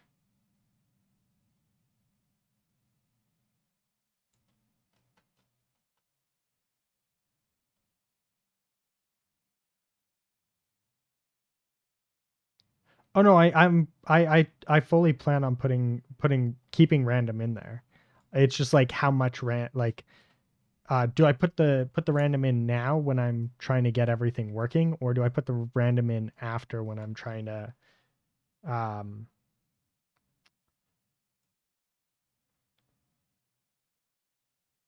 when I'm trying to get everything just right?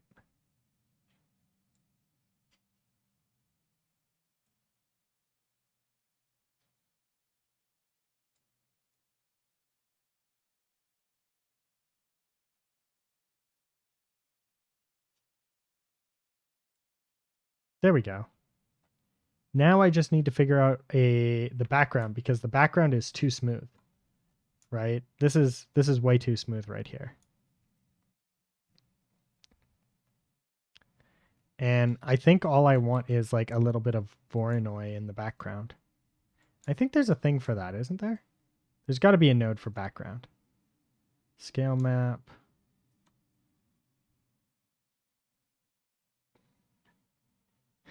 The Dizzy Viper just raided your channel with 17 viewers. Thank you for the raid. Much appreciated. Enjoy the fireworks. What were you working on Dizzy? Keep it simple. Reuse the node, your node, and make your graph as simple as possible. Yeah, but I don't know where the background is. Oh, here, this one, right?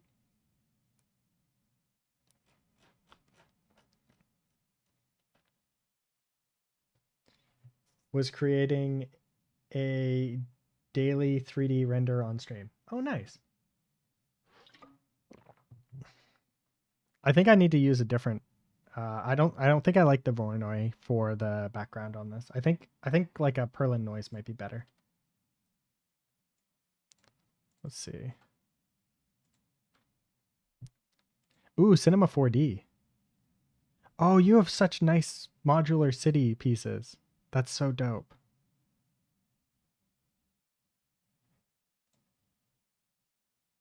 Wow.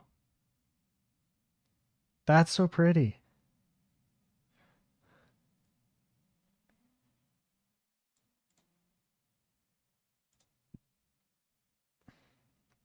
Yeah, the Kit Bash kits are top notch. There we go. I dropped you a follow so I can come see you next time. My man getting raided left and right. Yeah, I know. This is 2 raids in an hour and 45 minutes. Oh, and people are following too. Holy shit. Lots of follows coming in. Let's see here. Waga Band of per. Yeah, I can't pronounce that. Thank you for the follow. Valentino 3015. Thank you for the follow. Tord Balsicket Q. I'm bad at pronouncing names. I'm gonna butcher everybody here quickly. The Dizzy Viper, thank you for the follow. Uh Bass Graphic, thank you for the follow. More fireworks, all the fireworks right now going. Let's see here. End Remia, thank you for the follow. Bass, right? Bass, bass. However, we got them all done. I've been doing daily renders for the past 5.5 years. Only started streaming last year. Nice, congrats, man.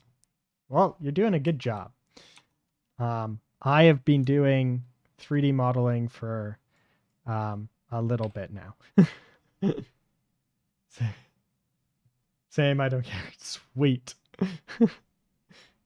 I'm bad at pronouncing names and whatnot, so I'm gonna fuck up everybody's name.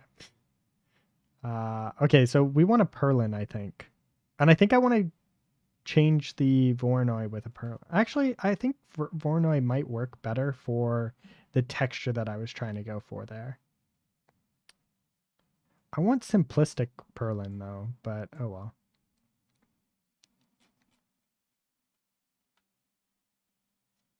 He told me well. Is very good 3D. I see 52 and already into Substance. That's awesome. You seem to be quick as fuck. Oh god, no. No, not at all. Let's see. I can show you my art station. This so here's what I've done so far. Minus I think there's two things that I need to upload to my art station that I haven't uploaded yet. Don't listen to Danny. I haven't taught him a goddamn thing. You should try that grain. You should try a grain that actually is super grainy. Wait, what? You should try a grain that actually super grainy. I don't know what you mean. So this was my most recent project that I did, which was just I created a modular city, and then I built out part of Tortuga in. So this was fun. I did a Jack Sparrow. Most of my models can be found on here too. So I did this one. Let's see. I did a nice little wagon, you know. Gotta get the wagon out, right? I did a gun. This one wasn't received well by Reddit, but yeah. The grain map, maybe use one like the Turbulence. I think it's called that way. Okay, wait. I'll take a look in a second. They're looking really nice. Oh, thank you. Thank you. But yeah, so these are like all of my things. Other than the very creepy, there was a very creepy anime girl that I did. Super creepy. That is, I think I opened way too much there. Okay, it doesn't look like it tried to open all of them, so we're good. Okay, we wanted this one to this one. There we go. So there's her in gray, and there's her being creepy and painted. Just saw the town. It came out very well, bro. Thank you. The town. I didn't actually light these windows. Like these windows. That's just the emissive texture that we put on them, even at night. There's no actual lights in these windows. That's just the texture shining through like that. I did notice that these, I had a feeling that this was going to happen when I applied the texture initially, but I didn't have time to go back and fix it. I'm sure that I could go back and fix it. I just need to like tune it up a little bit before I export it, because we've got these white lines on things on it. And then I didn't have enough time to put fire on the stick there. So, all right, man, I'm gonna head out. Gotta go to bed. Super cool work so far. The Jack Sparrow is awesome. Don't listen to Reddit. Everybody starts somewhere, and these are really cool. Well, I think for the gun, I think it was mostly just people didn't like the colors that I used. There's a lot of really good feedback though. For the grain map, use one like those turbulences. Okay, turbulence.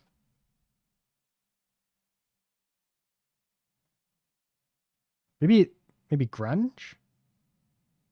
Or were you thinking like an actual pattern?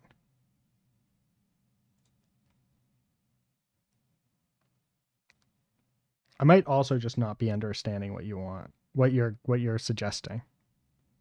We could try grunge. Grunge map might fit better than the noise that I'm currently using. What if I do that here?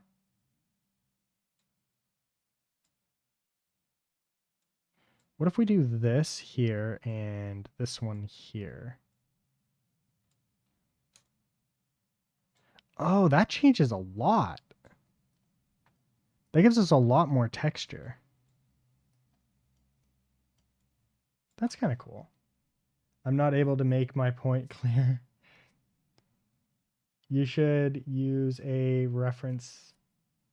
reflective texture on the window. Oh, yeah, probably at some point. That I needed to get it out is all, so I kind of ran out of time. Actually, wait. I think the windows do use a reflective texture. I think I started out with like one of the like mirrory textures in Substance Painter.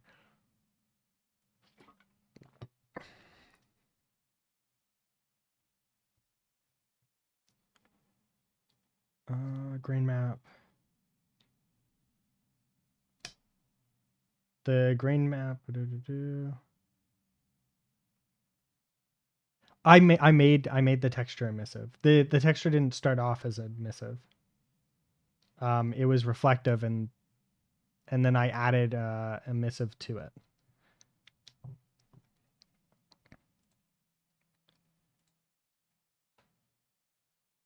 Let's see. I thought you were talking about this, or maybe you were talking about this. I want to sharpen up this Perlin noise. I think I can do that by zooming in on it.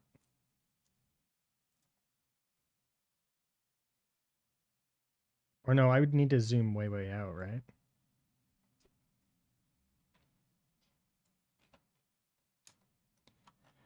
All right, we'll worry about that after we take a look at how we're gonna fix this. That is kind of nice though, like that I can just drop that in and it fixes it like that. It makes that nice.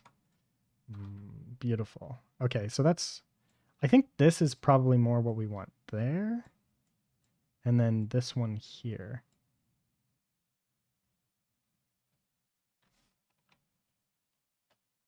Oh, that's interesting.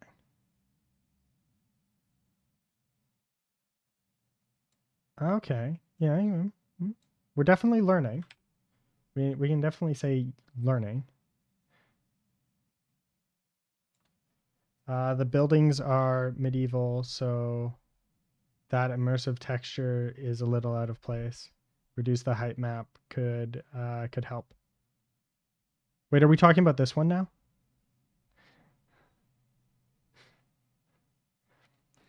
The confusion is very real. My confusion is super real. let's see. We want to add.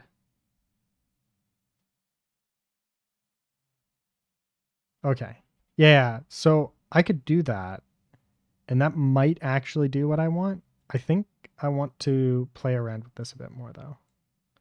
Oops. That's not what I wanted. Delete that one. There we go.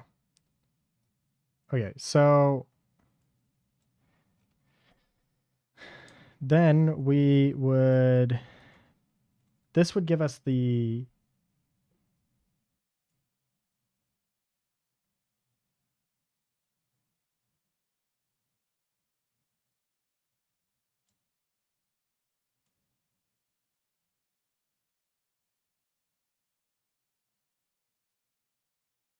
huh.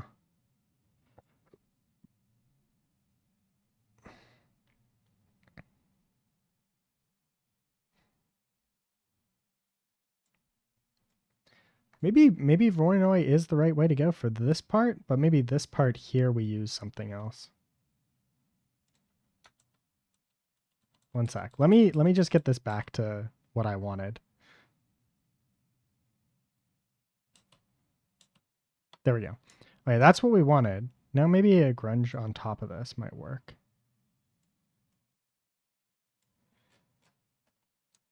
Huh.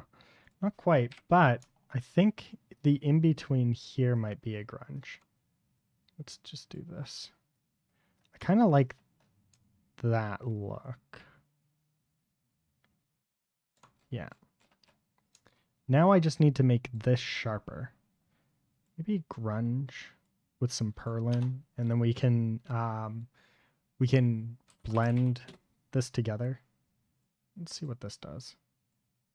Oops.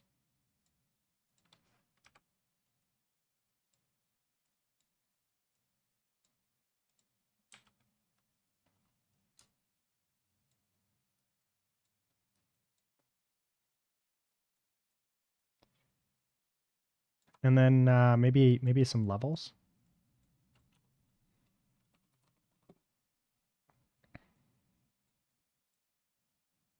Actually, what if I flip this?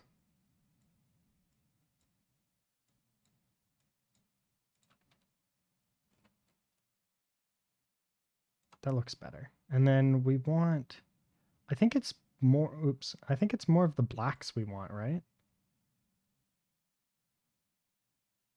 Or is it more the whites?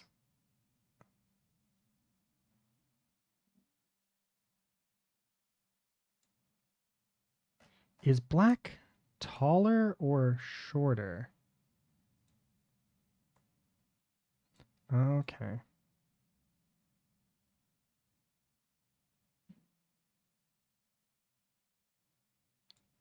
When you use a blend node, put a noise in a sharp, change that blend. Wait. When you use a blend node, put a noise in a sharp. Change the blending mode to multiply. More of the black. Okay, wait, one sec. So we do this. We're going to delete this. You said put the noise in a sharp? So like a sharpen?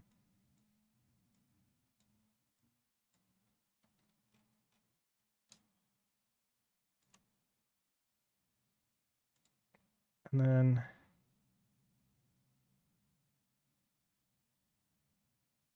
blend mode, put the noise in a sharp, change the blend mode in multiply. Multiply.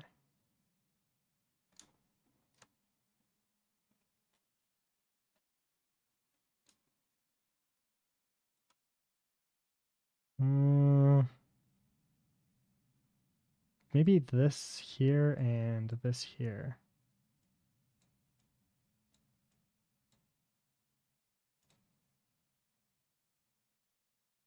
Add sub? No. Divide.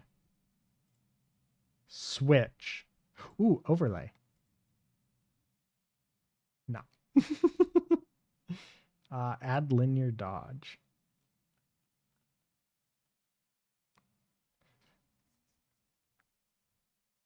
use noise as opacity right now. You use no. Is that not good? Is that not what I want? Do I want to just one sec? Okay, I'm probably doing this wrong. That's not like unheard of for me to do things completely and totally wrong.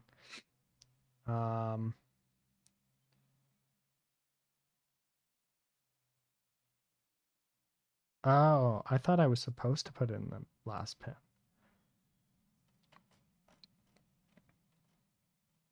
I want to kind of get this texture all around. Maybe a fast white noise.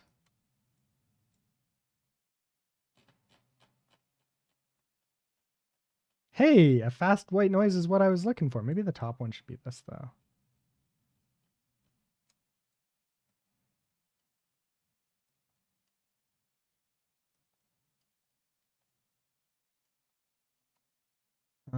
What about this one maybe?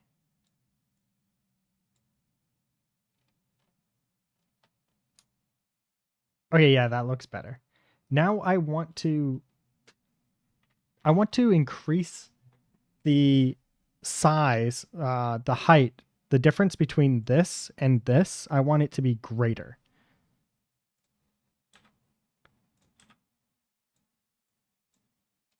And I don't think I need the sharpen. Yeah, there we go. So I want this to be taller. Does that make sense?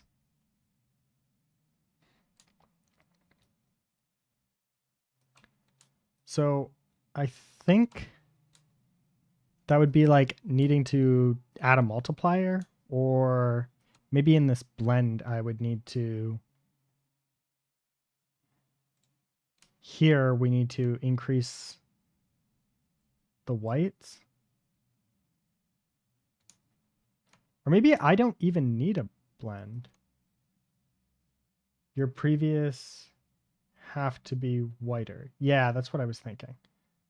Ooh, I know. What if I do this?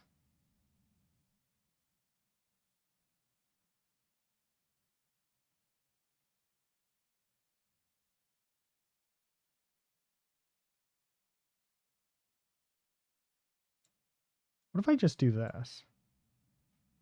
No, no. Okay, definitely not that.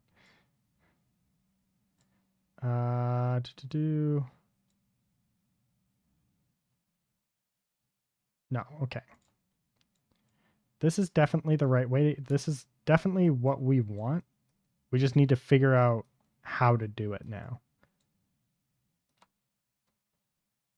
Okay, so we want it whiter.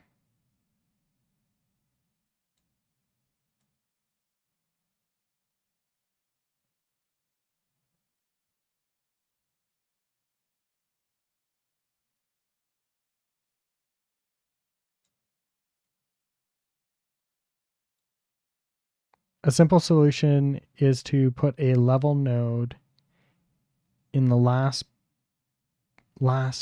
before the background pin in the tile sampler.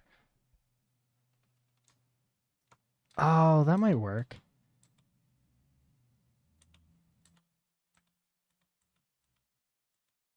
Okay. So you're saying put a level pin here, right? Level. That's not what I wanted.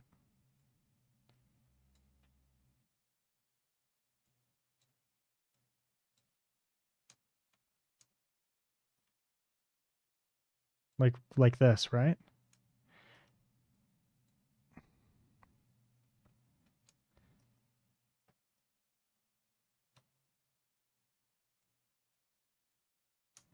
And then I think we can also just put like a level here as well.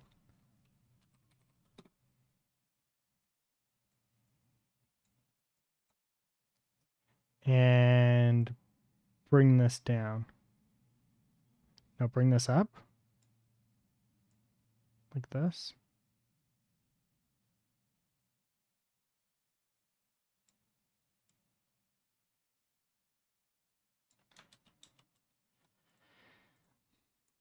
I'll figure that out later. The last pin in the sampler. Last pin in the sampler. Oh, this one. Yeah, so put the level here, right? Is what you were saying.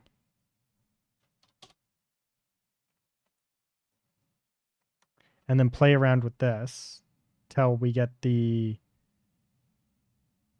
what we want, right?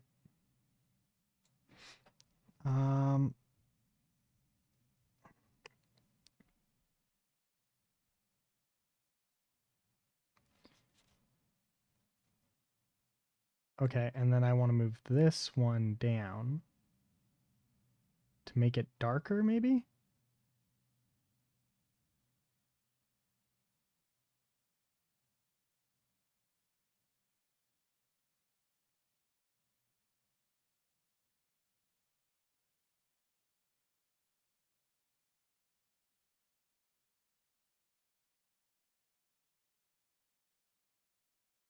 You can do it. There we go. That still looks good. This is still a bit too shallow, I think. Maybe I need a bevel. I wonder if that would do the trick.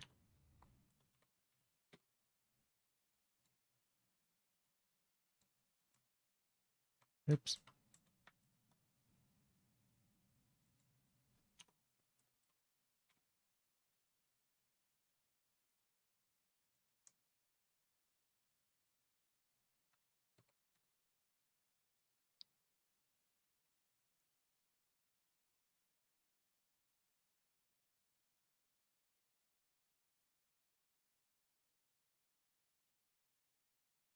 I'm just going to continue playing with things until something works.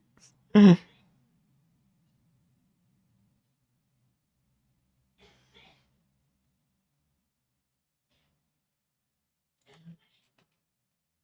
think this kind of works.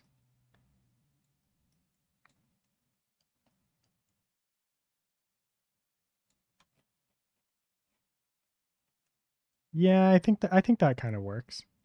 Now the question is, right? Is I wonder if it would make a difference if I was actually to paint this, right?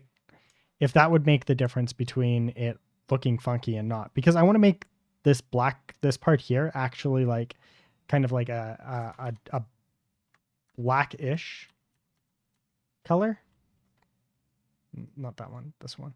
So I want to make it like, actually maybe I guess I want to make it like this, and I want to paint the cobblestones so they're kind of like this random color here. Don't think that bevel made a difference. It didn't. It absolutely did not.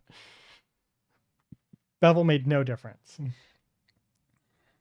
So the next step is to paint the individual cobbles.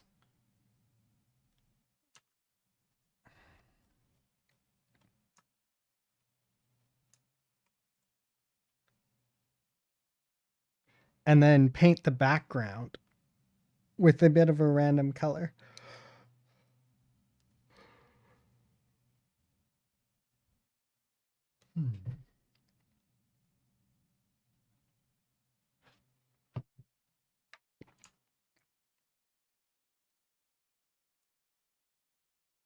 So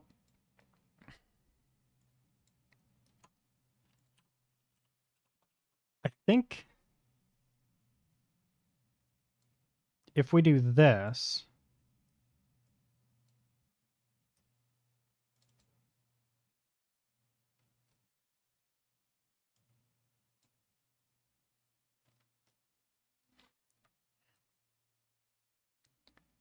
this is doing stuff.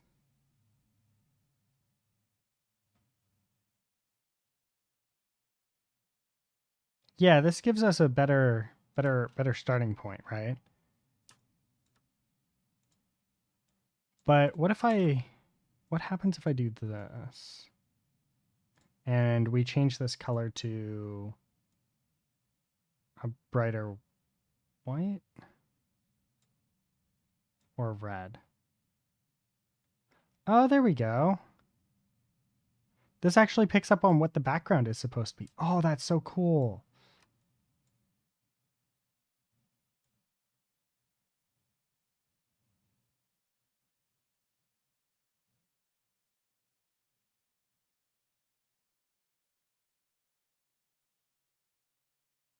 I think we want like what color was it? It was kind of like a yeah, because it goes kind of dark, right? Because it gets all like muddy and stuff.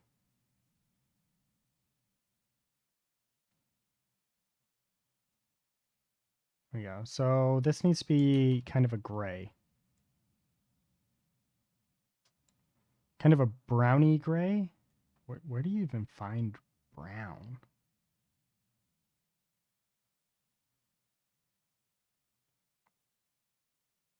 Something between yellow and green. How do you know this stuff?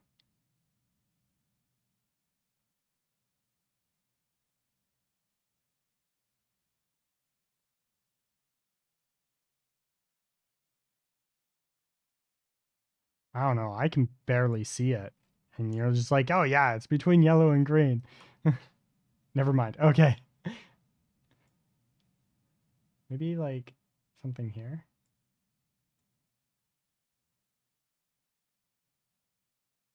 That kind of looks brownish, right?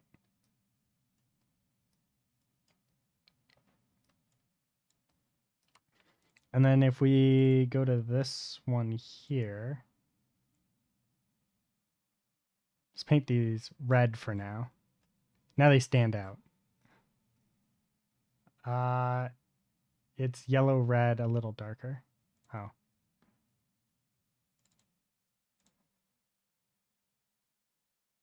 I think that just goes, would it be like down here? And then a little darker.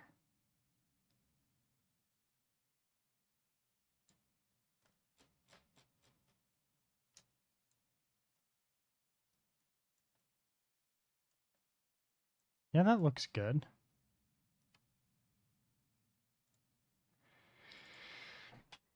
And then I guess we need a okay, so I think what we need is a blend. Oops.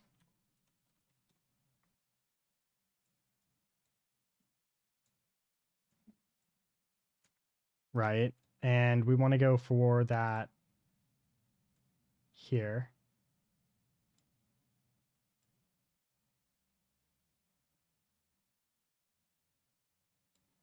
And then we want a noise. I'm honestly shooting I'm shooting wild shots most of the time, learning with you. You're further ahead than me, and that's all that really matters, right? Let's see. What would happen if we put a noise pattern on this?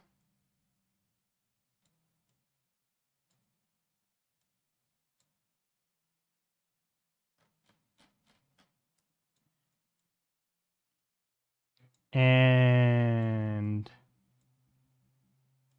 then we give a uniform color.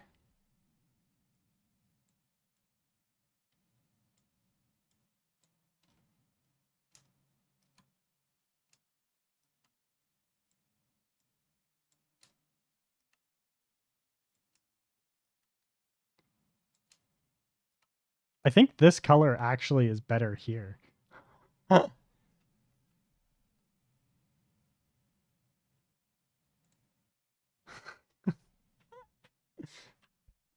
Like that's just distinctly better, right?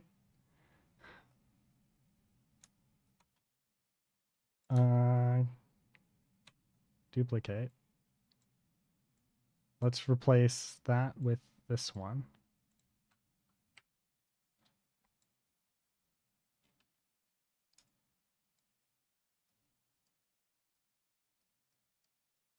What happens if I just do this straight into the color?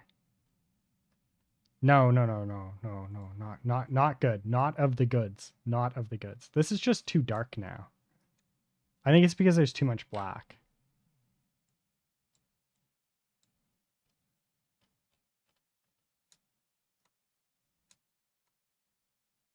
What if I, what is it, X?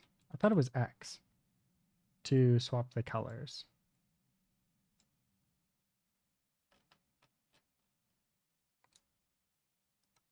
That's straight up just better right there. That actually looks right. There we go. We got so done. Isn't there a displacement map in Substance 3D? Probably.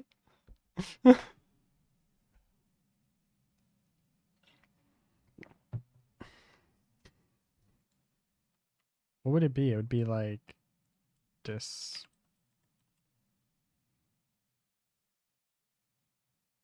displacement, source channels, material displacement, add displacement.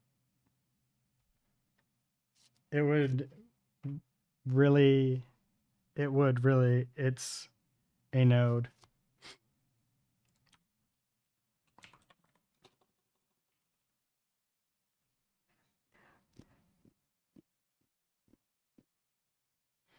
Apparently, I can't just displacement.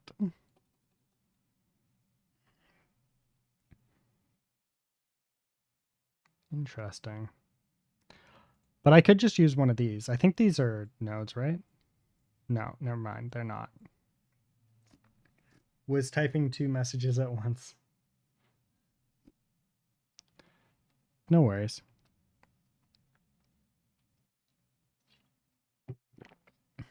The height is for the displacement. Oh, right.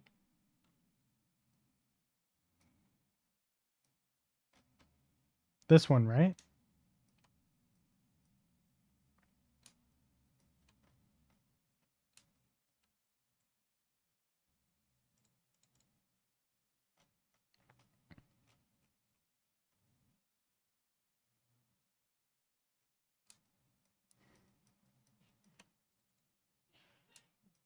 I barely know what's going on here, so.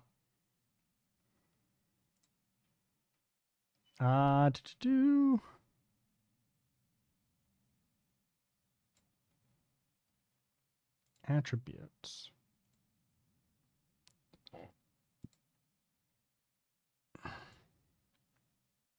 What about opacity?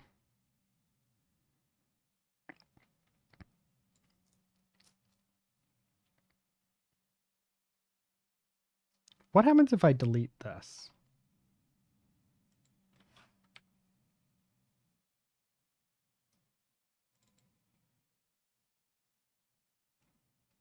I feel like it's not updating.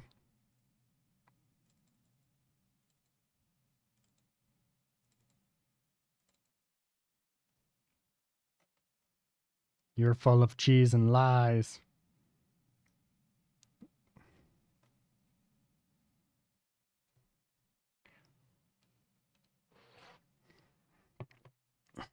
Okay, what's this? Is that? Yeah, no, this is supposed to be the one that I'm looking at right now. It's so weird. Okay, then here we would bring in the normals. What about a roughness map? Would that be good? Should I have a roughness map? I still don't fully understand what the roughness map does, but I feel like it's a good idea.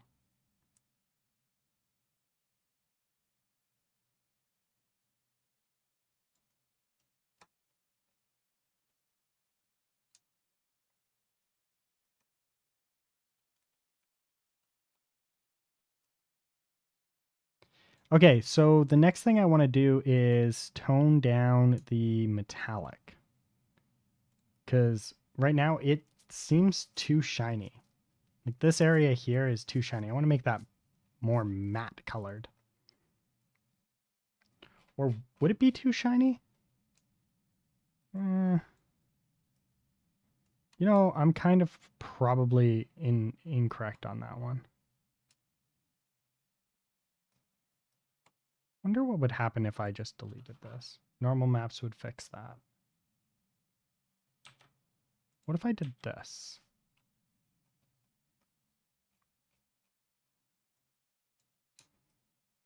Does this one not need that then? No, this one still needs it, but I want a different blend here. I need to at least change the seed on this.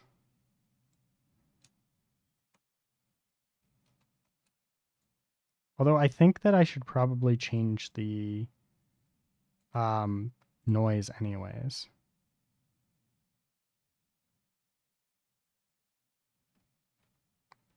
Let's try a Perlin.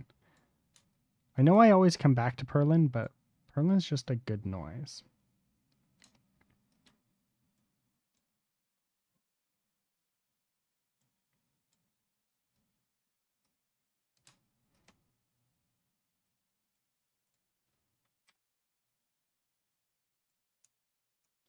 The roughness map works like this.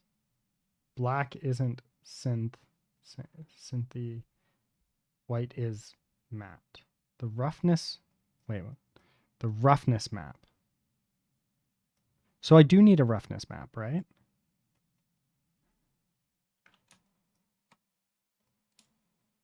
Oh wait, no, I don't need a roughness map because I don't want anything really shiny. Right, so I just need to adjust this color.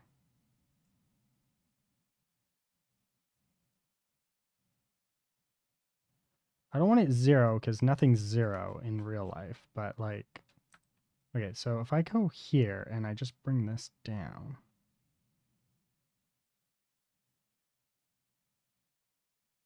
White is matte, you said, right?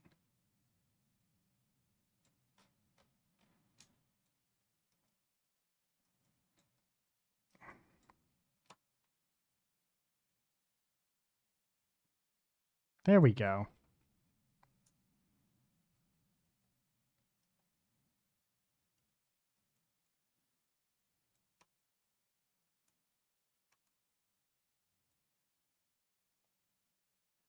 I think I need to tone down this a little bit. This noise is too much.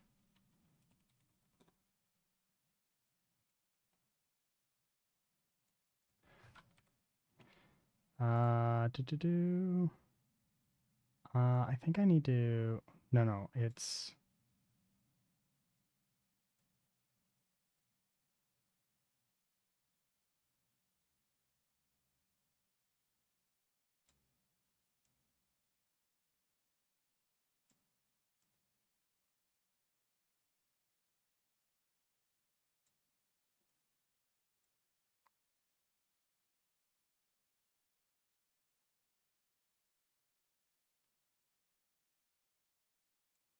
there. And then if we can get rid of some of this here. Ooh, that works. Wait. If I do this, then we can just scale this up and it removes it.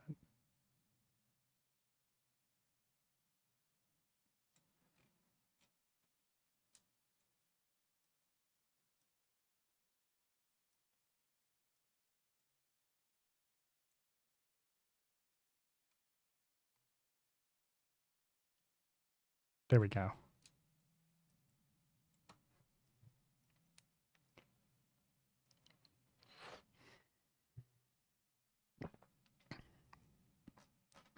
Look at that. That's kind of cobblestoney.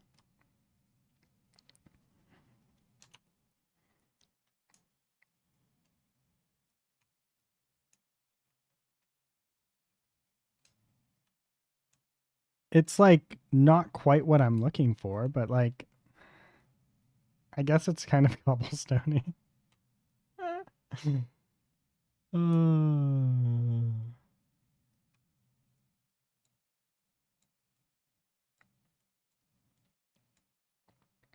The background color definitely like overpowers everything, I think. Where's the gray coming in? Because this is like very much so not a gray. Is it? How are we getting... This is because of that.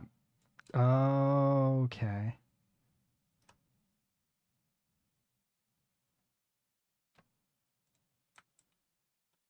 So if I just do this, what's this look like?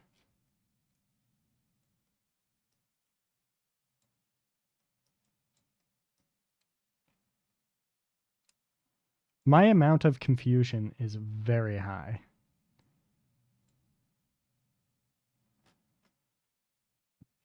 Hmm.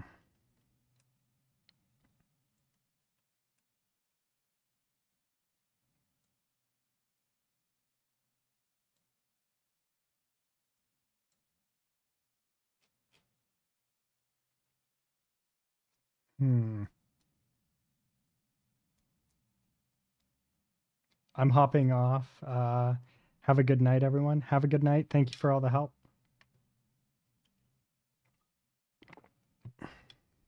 I need to figure out how to add more colors, random colors to these things. I feel like it has to do with before, maybe?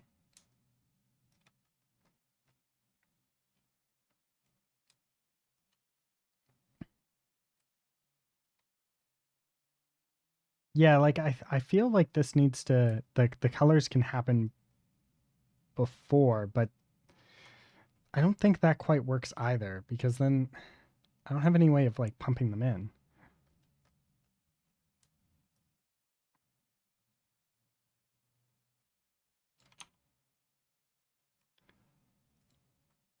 That's what I would have. Now, I have here non-square expansion also and square expansion also that I usually don't play with it, so you can keep it as it is. Then underneath that you have pattern. Now in the pattern, let's close all this so we can go one by one to all of these. Now inside the pattern we have different sort of patterns. We have pattern input. If you Wait, there's colors? There's colors in the pattern?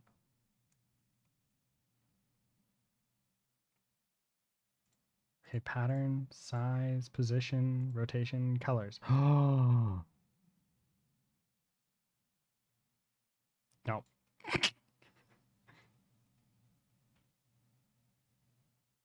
Random colors.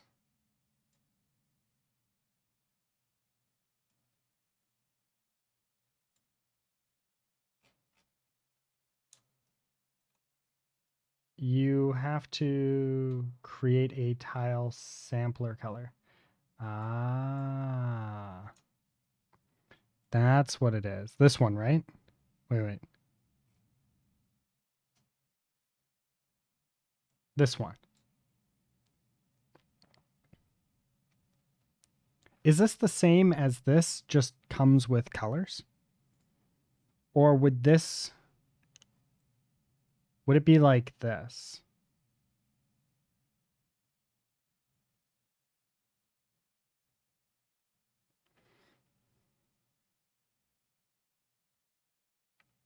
Can sample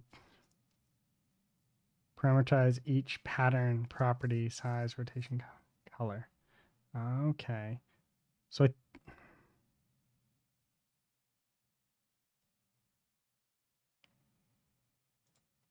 okay, so this is probably the one I should have been using from the get-go, or is this just strictly for the colors? This is what I'm a little bit confused about. No, in its soft, you separate everything. In its soft.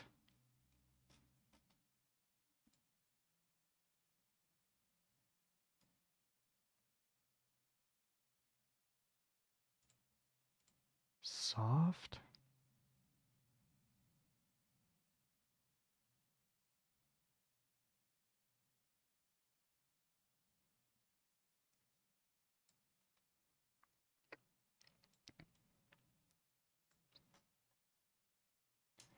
My level of confusion is high. Okay, so this pumps into here, right?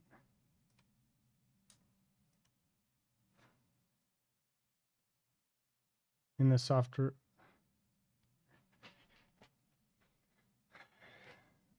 Okay, so wait. No. This goes into here, which comes into here, which goes into here.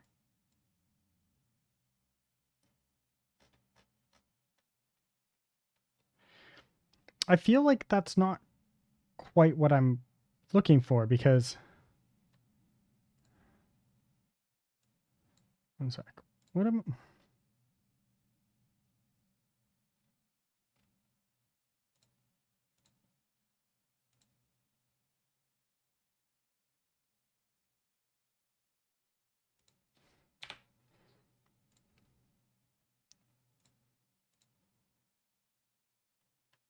right? Because now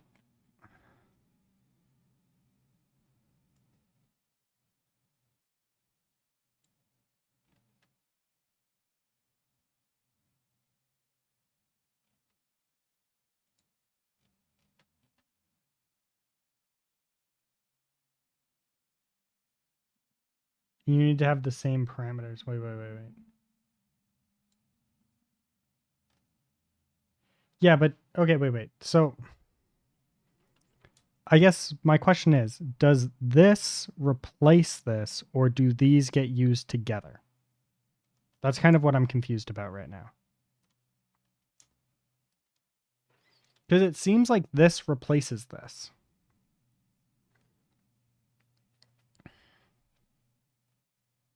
Used together. Okay, so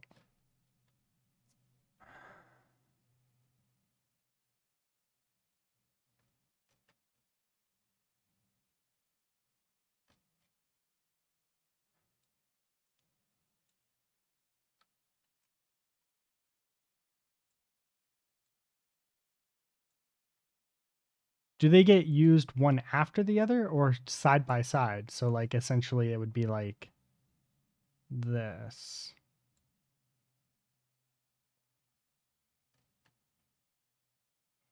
But this would get converted to a color, right?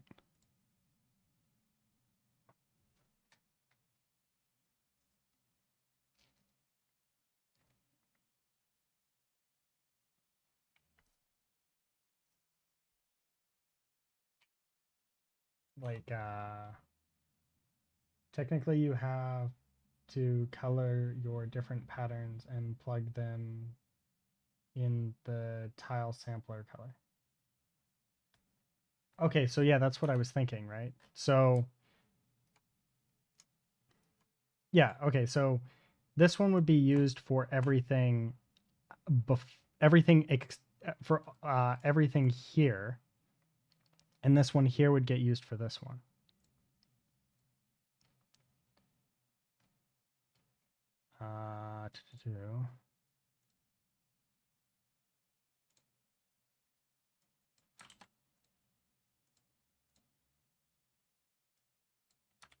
Yeah, okay, so I'm not insane. But then the question is, okay, 16, 4.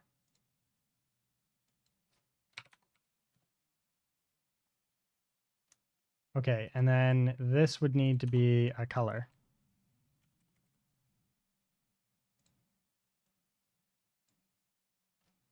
Wait, how do we colorize? How do we convert this into a color? I guess. Oh, wait, I know. That's where this would come in.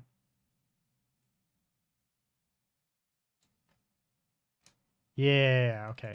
This would be a color. And we'd pump this in. And then we would do uniform color.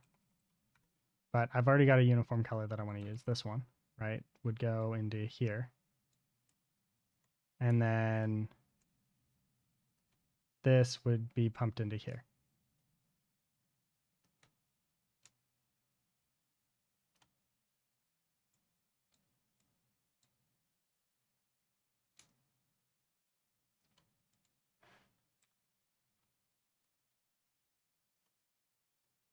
Okay, there.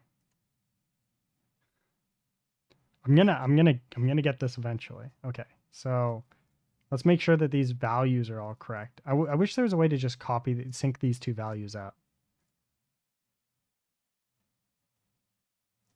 Pattern input number 5, 5.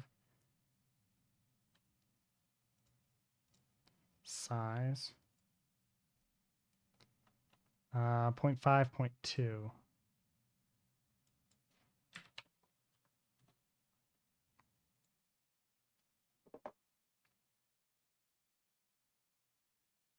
One 1.6.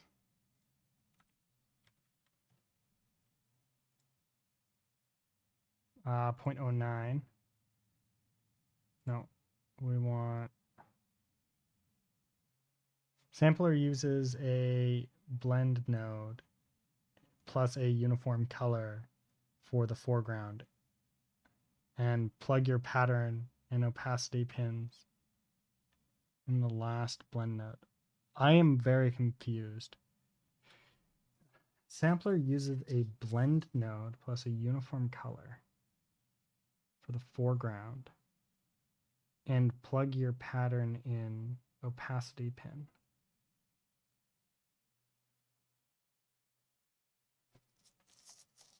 I haven't gotten there though, because I need to make these two the same so we get the same output, right?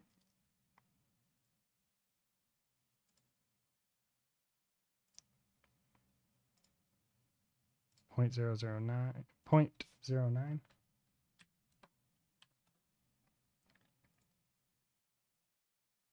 Three 8.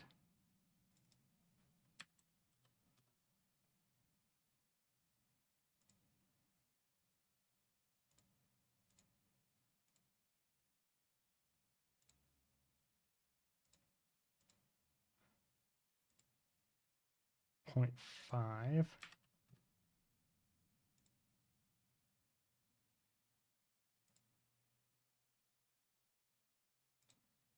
Rotation. I think there's a bit of rotation here. I thought I had random rotation. Did I not? Okay, we'll come back to random rotation. Oh, 0.3.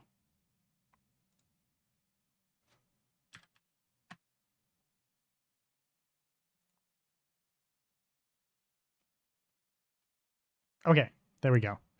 Now we just need to do this for all of them.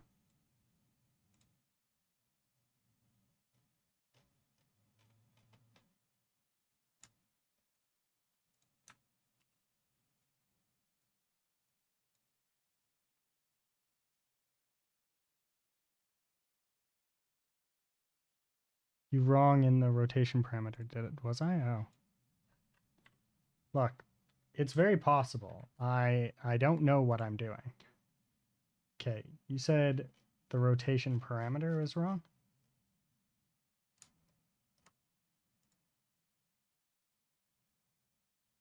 Oh, it's 0.03. It's 0.03. 0.03. That's not what I wanted. 0.03. There we go. But yeah, I think this is what we're looking to do, right?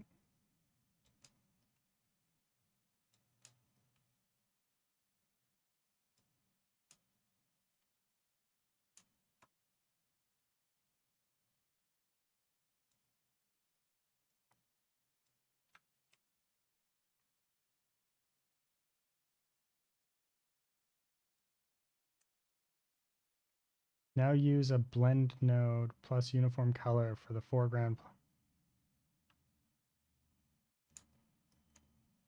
Wait, I need all of these to go into this though, don't I?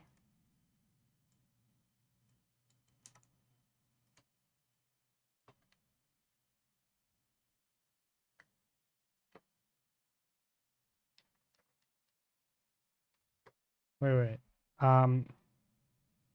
Okay, now use a blend node plus a uniform color for the foreground, and plug your pattern in opacity, the last pin. Background input, yeah.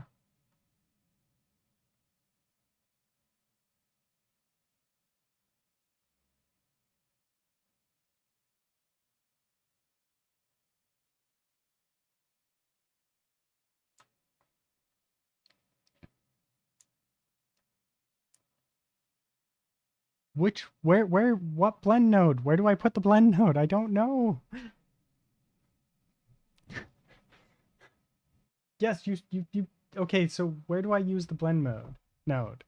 Yes, but where? Where? Okay, so I'll create a blend node, but where do I put it?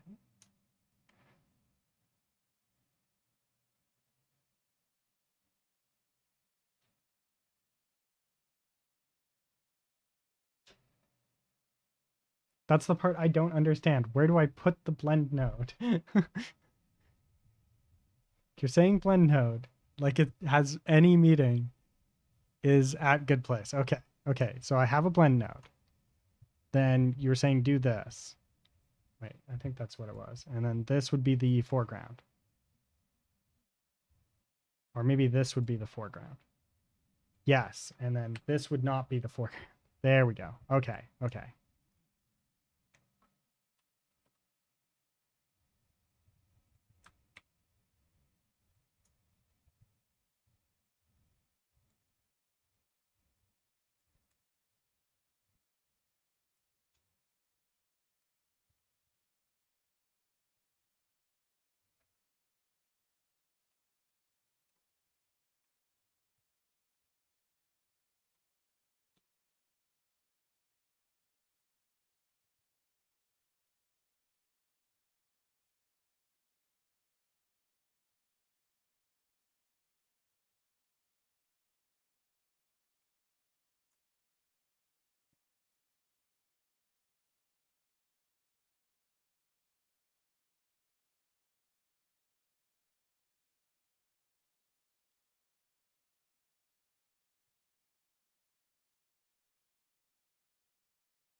Okay. There we go.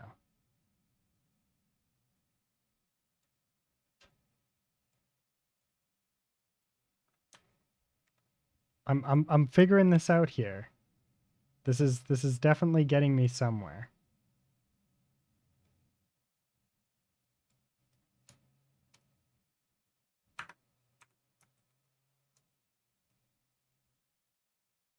There we go.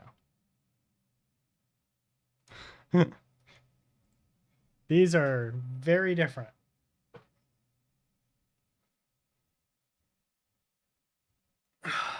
I feel like this came out incredibly different.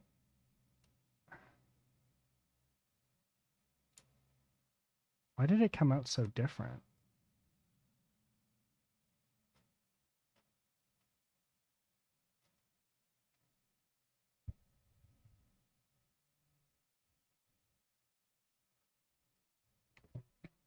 Oh no, I plan on changing the colors, that's all. That's why I duplicated them. I don't plan on keeping these all the same color. I want to change the color of every single one of them.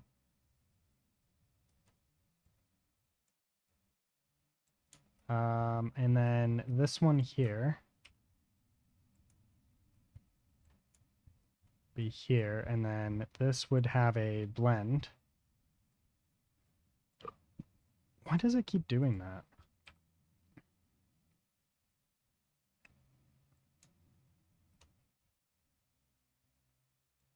Oops.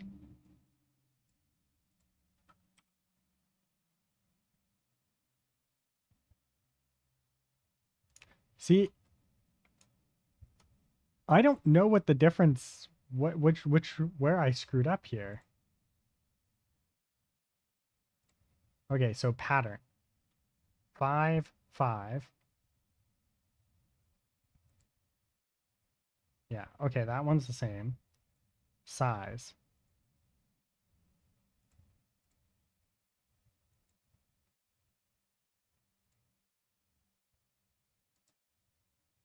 That's where I screwed up.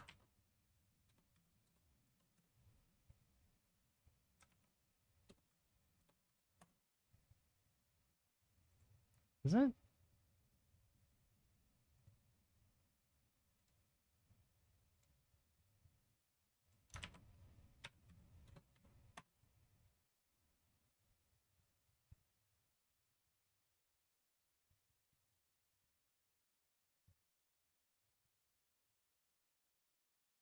Yeah. There we go. Now they're in the same spot. I feel like I should be able to just do this. Though.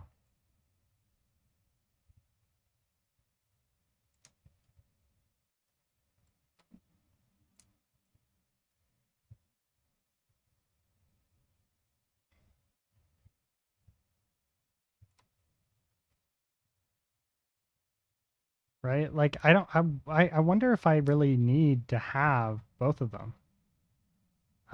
It looks like the answer is yes. Yes, I really need to have both of them. Oh, actually, wait. Maybe because gets maybe I need to do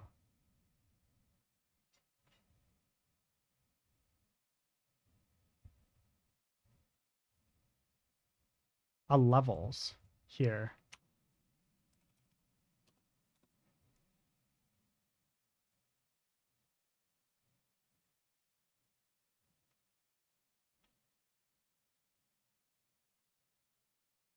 What if I just do this?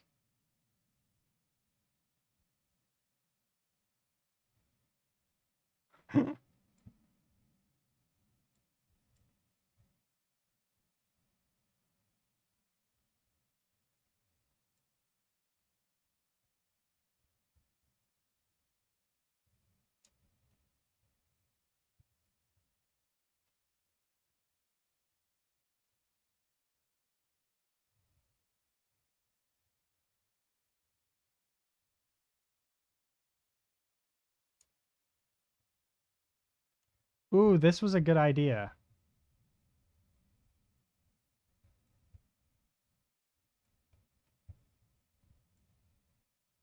Now I don't need this one.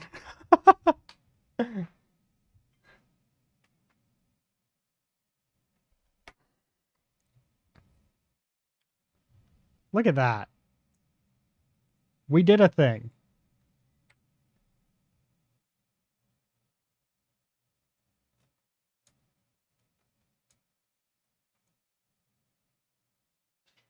Oh, I'm so happy.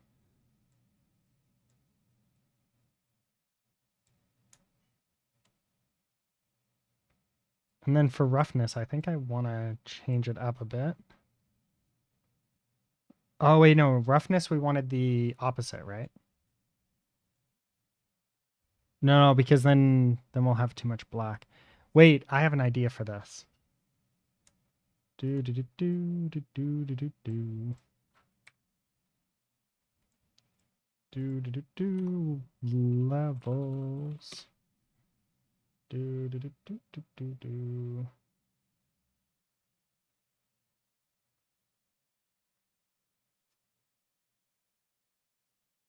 Oh wait. First things first. Let's invert.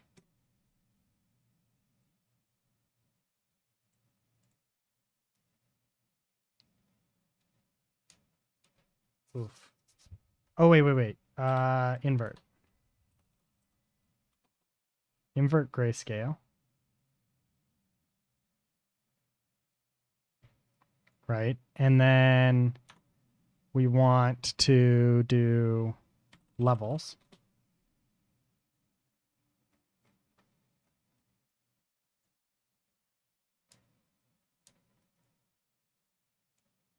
And we just want to bring all of these up. So just a little bit more matte. Look at that. I've learned stuff.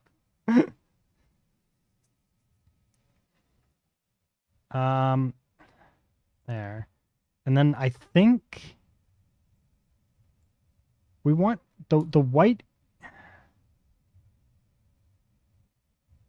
It's the white or the black that we want to do for that. I don't know. It's such a hard decision. Okay, that one gives us more details, yeah.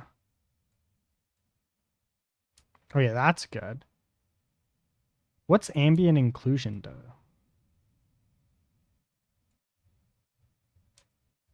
Oh, this is good too. okay, we should definitely play with this. Okay, so I want to delete this. Move these over. Okay.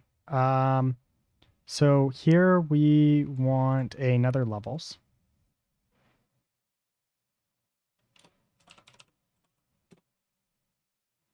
And we want a little bit more white. Actually, we might be able to, no, because we don't want to flip them. We want to keep them where they are. There we go. There we go.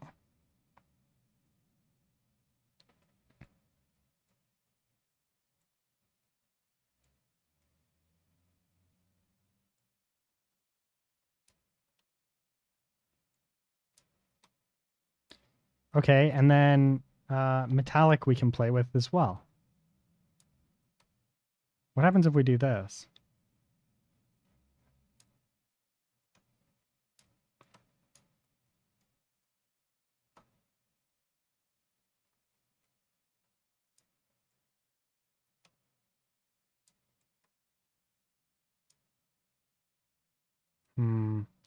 Versus black. Definitely makes it shinier. It brightens up when we just do the black. So I think what we want to do is maybe this one. Your material's not metal, so no metallic. I know that I don't necessarily have to use metallic, but what if I do? Okay, so all right, so we're gonna go with this. I think I like this look. But what I want to do is change up these things a bit.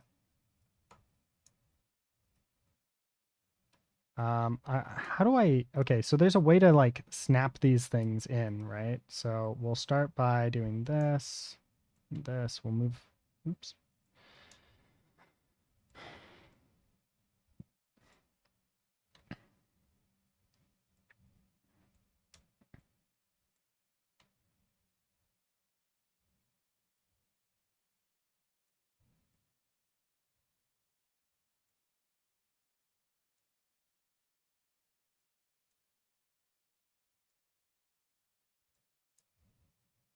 You can frame with node frame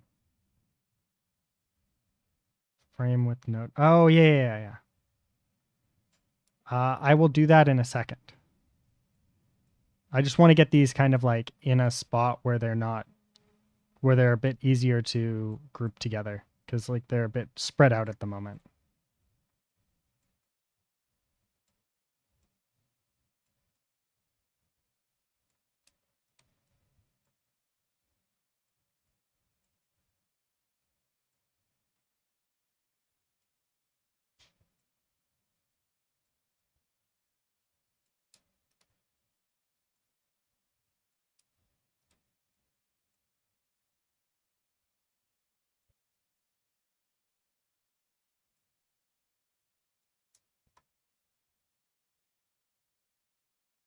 There we go. Okay, so now we want to do this, and then we add in our inputs. No. How do we add the inputs on this? Wait, why are they backwards? How do we flip these? How does this work?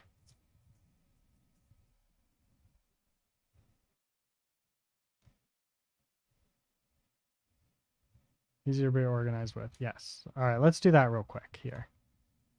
So we do this, and then there's a frame, right? And then this frame will be oh,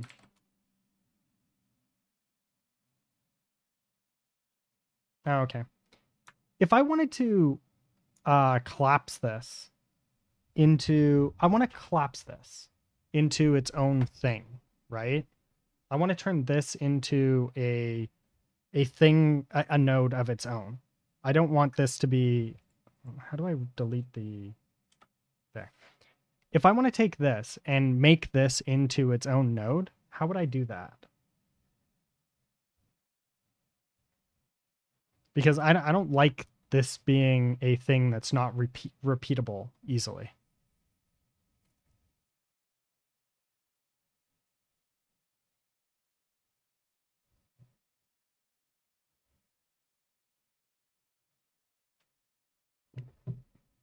A little, it'll be complex for now. It's gonna. I'm gonna do it regardless.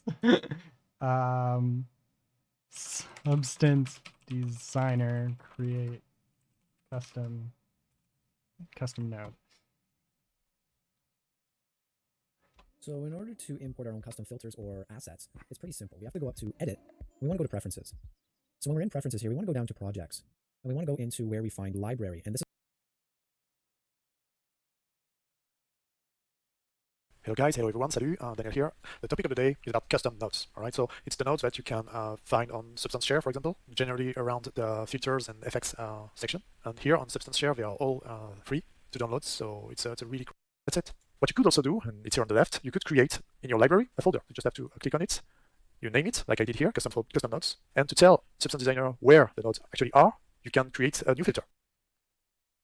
So for example, I will remove this one. Can start, so not by the edge detect, but with the find edge detect, and we'll try to see the difference. I don't know, maybe. I don't think that's quite what I was looking for. Okay, so if I do this, wait, let me do this here. Essentially, this is what I want right here. I want to take this and create a node out of it. Add a frame, copy to kip.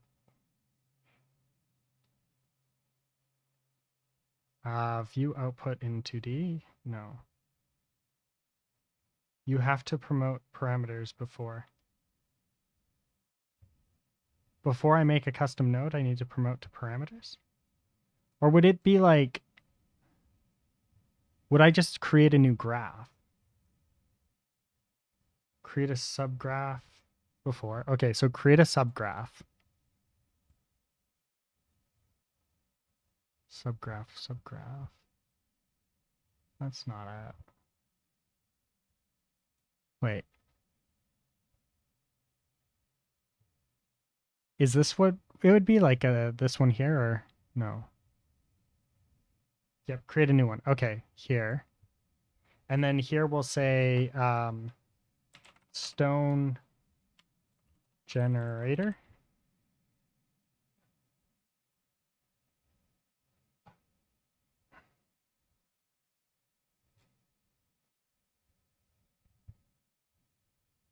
And then just okay.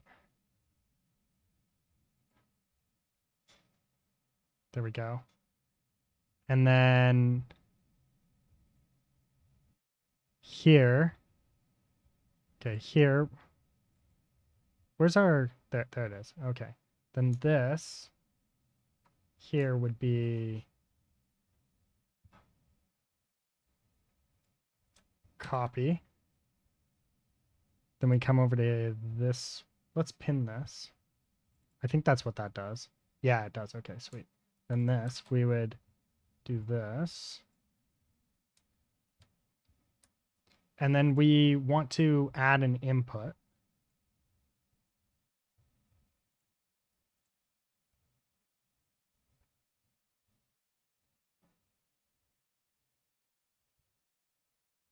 Oh yeah, I should probably copy the rest of it as well.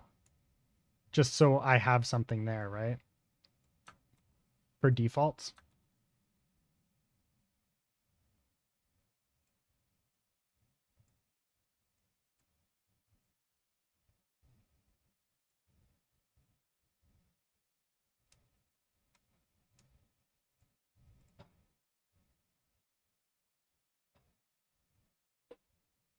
I might be upgrading my studio room soon with a DJ setup. Congrats, man. And then, there you go. And then this becomes the base color. And I think here we can just delete the rest of this. Yeah, don't need any of that. And then this will be an export. I think that's already set up to be the export, and now we just need the input. So this would be to create input node.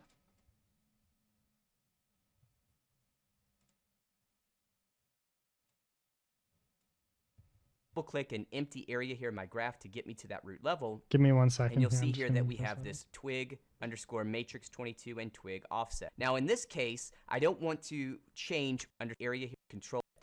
So we'll click OK and OK.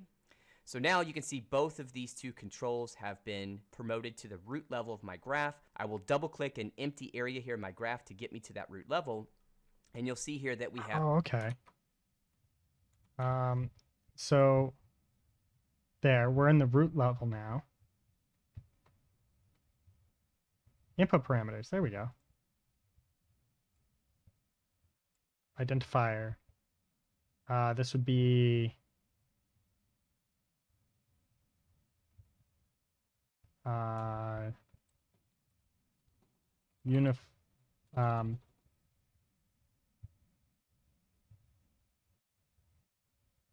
stone color.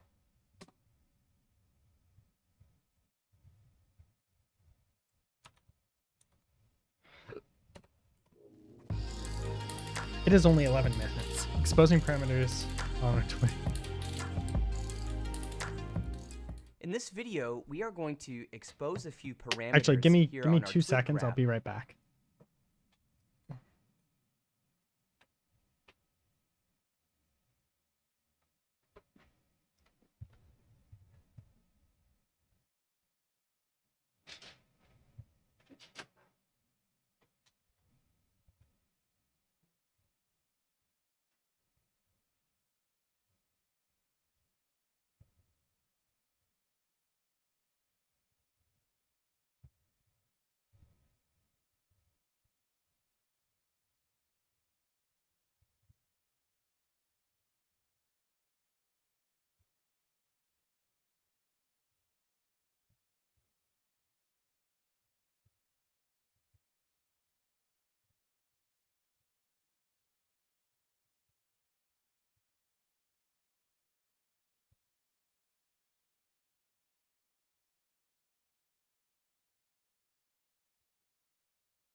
Okay, let's see here.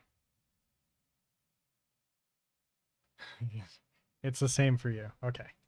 So that we can interactively make changes to our twig once we instance this graph into our main dirt ground.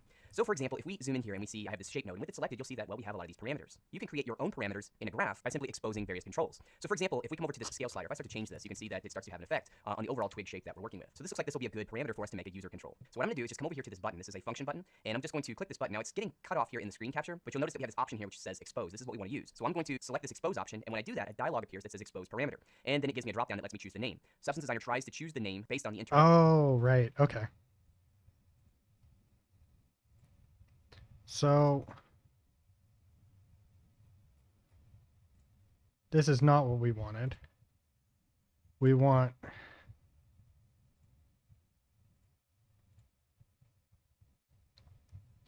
expose as new graph input. Stone color. Oops. Stone color. Stone color. Stone base color. Stone base color. The base color of the stone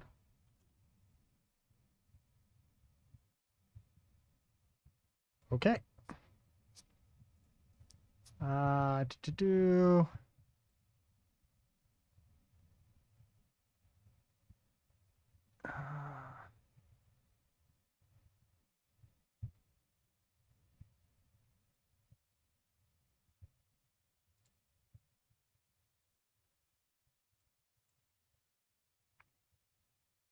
what was it? It was, I think it was instance parameters. Sides. Here we go.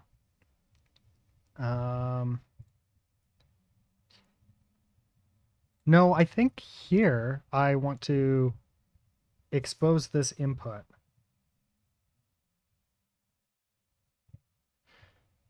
How would I do that? I think we're gonna have to come back from that for that. We want to expose a grayscale object here. And we need to expose two nodes, two grayscale nodes, right? So let's see if he covers identifier this. for this control. In our case, though, we're just going to give this a new name. So I'm going to set this to scale and click OK. And you can see that it's now selected here. And then in order to expose this, I'm just going to click this OK button here as well. So now you'll notice that this parameter is no longer editable here in our properties. This parameter has been promoted from the node level, the shape node level. Well, okay, so specifically, I want to expose that input, but this doesn't have a direct input value, and I don't know which one is this input here, right? So I just want to expose the bevel itself, essentially. Oh,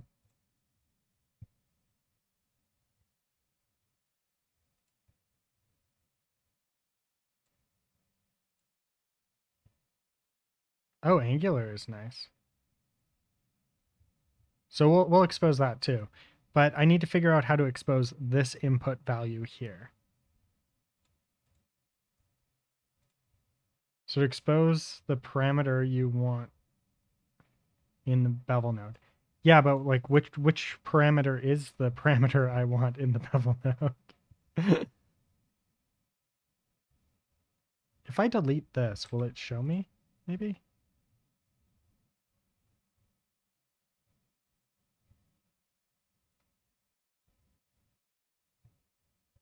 No.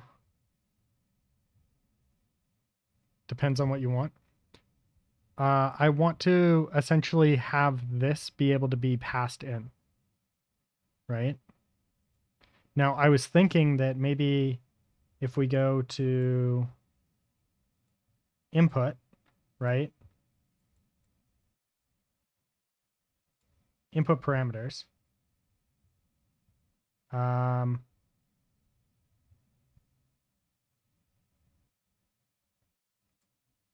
That's fine.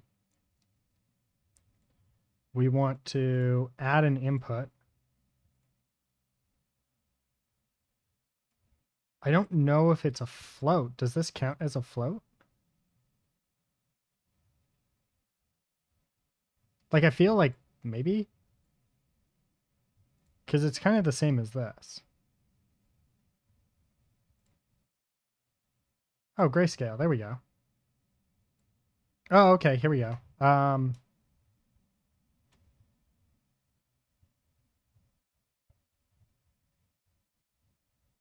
Shape. Oh, wait. I have an easier way of doing this.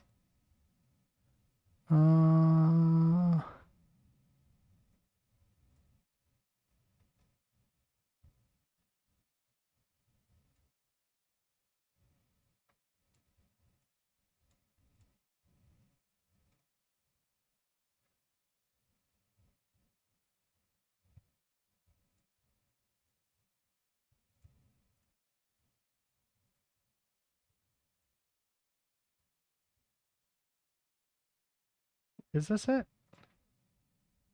No, not quite. If you want different parameters, you have to expose the parameter of a different node to your graph. I think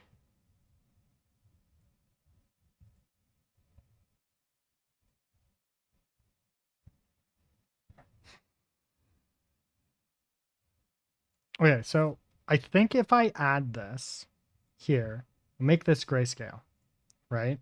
And a float. I can do this. Bev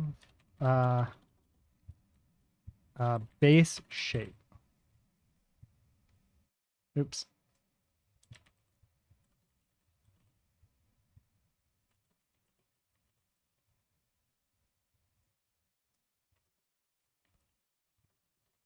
The stone. There, right? And then I think we can just, can we use this?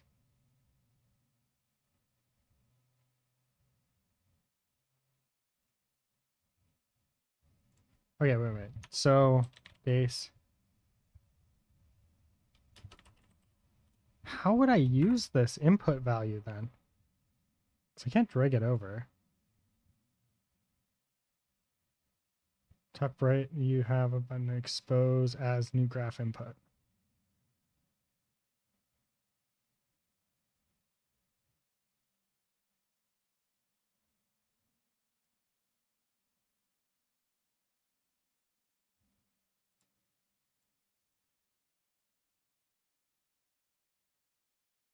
No, I don't. You need to go to the polygon node. Yeah. And I could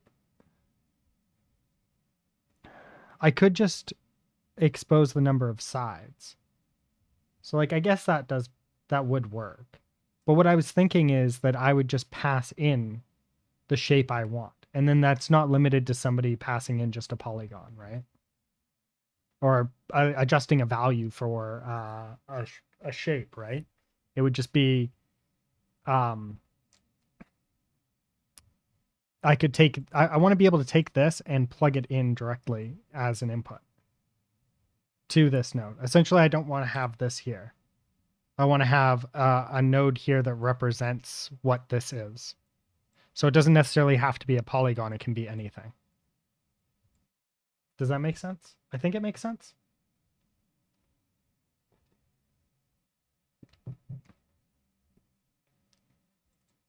And that's where I was here, right?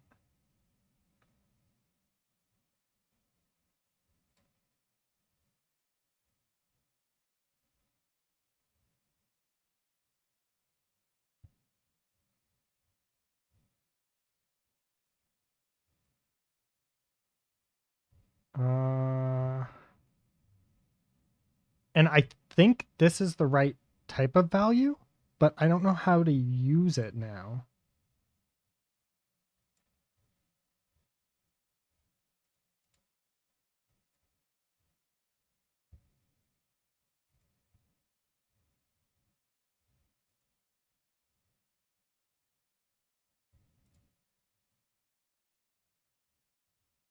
Oh wait, this would be a float 3.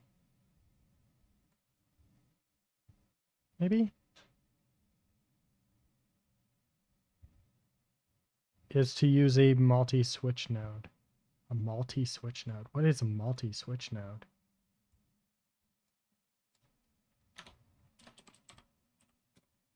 Oops.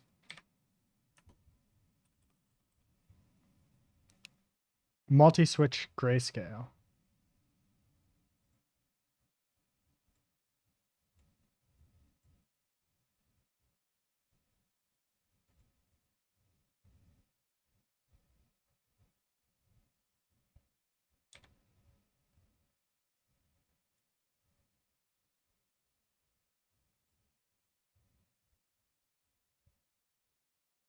Uh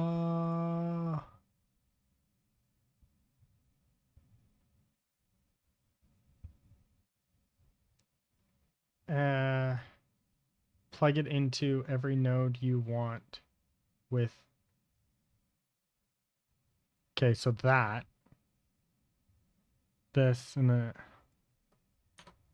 input.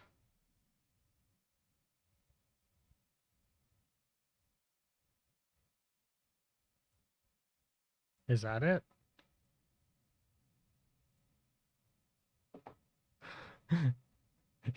Is this it?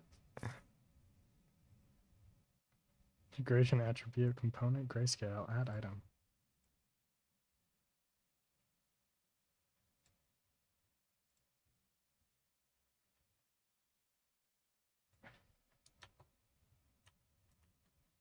To the root graph level. So I mentioned back in one of our earlier videos that here we have all these nodes, and all these nodes graph, this is our parent. And when you expose a parameter, do is just simply double click here in an empty area of the root graph. So I'll just double click, and this takes me to this root level. You'll notice that we have things like input images, output images, and here we have height, which is the height. Oh wait, that's why.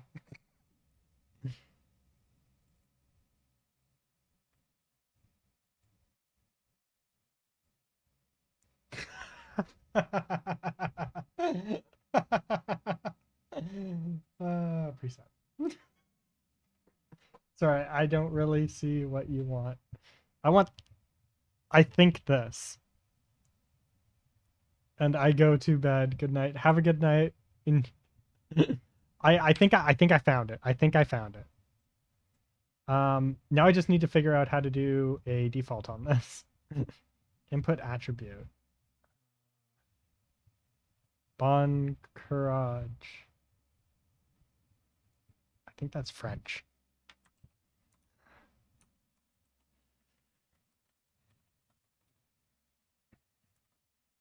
Good luck. Thank you. Bon courage.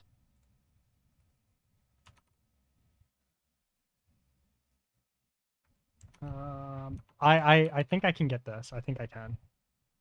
Okay, so this input, and then we need a. So this is an image input, right?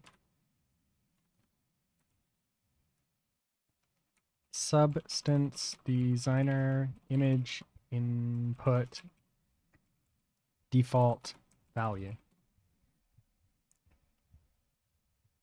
How to output a default value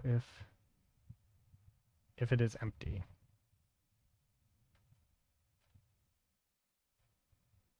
Sadly, there isn't a way for designer to detect when an input is being used or not, and an input is just considered to be a black image if nothing is plugged in.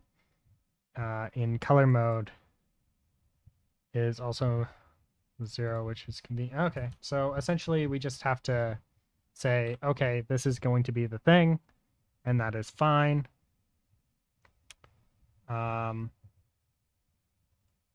think this is also not quite what we want, although I think we can live with that. And then we want one more here, which is going to be another input node.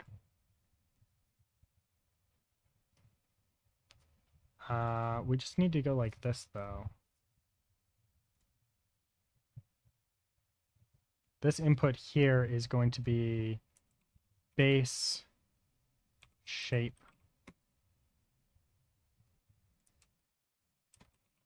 base shape of the object of the stone. Wait, stone base shape.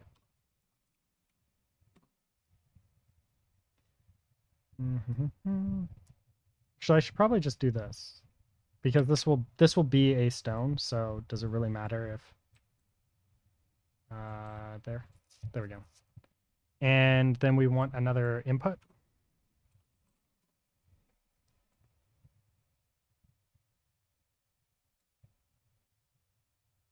And this will be noise. That's not what we wanted. Input. Oh wait, that's why. Input, grayscale.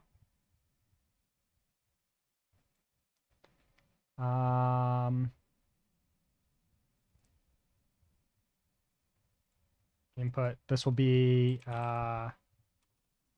noise. Noise to apply to stone. There we go. And I think this already is an output.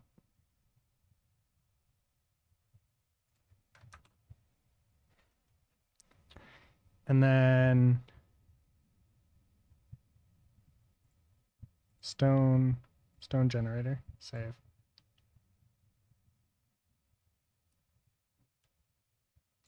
And then cobblestone, we can do stone. Can I just do this? Yes, I can. There we go. And then this. Wait, my out. Interesting. Okay, so this is wrong. I need a input color. And oh wait, no. This might be fine. Yeah, okay, there we go. And then this would input the base shape and there, and that does all the blend and everything, and it outputs my color.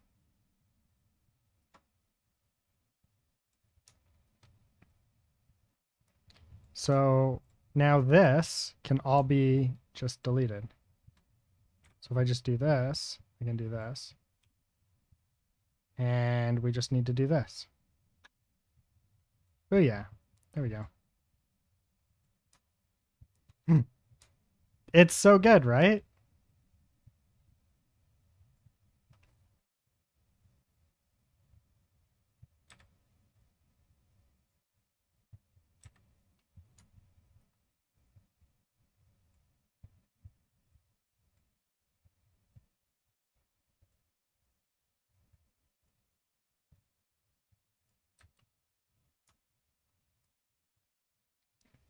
Essentially all of this done in by just a simple generator.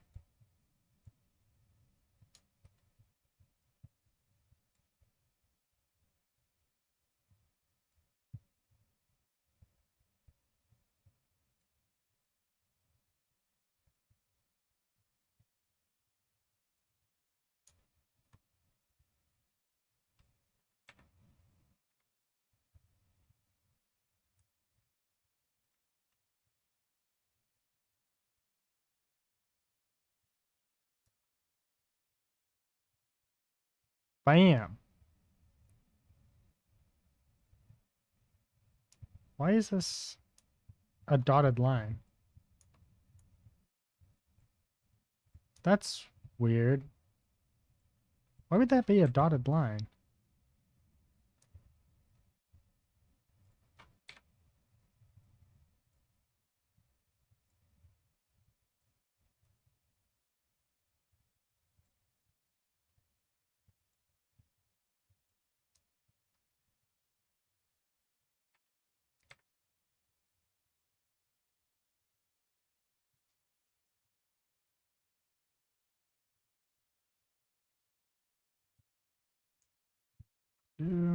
There we go. And this one I'll leave.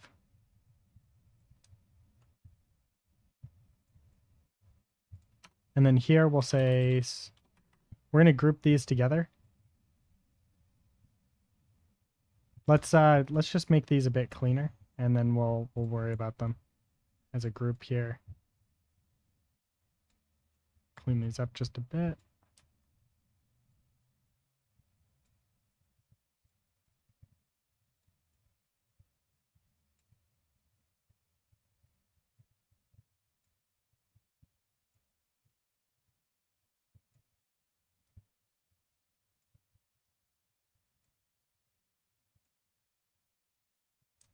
There we go. And then we do this. And then frame. And the frame will be stones. And this frame background.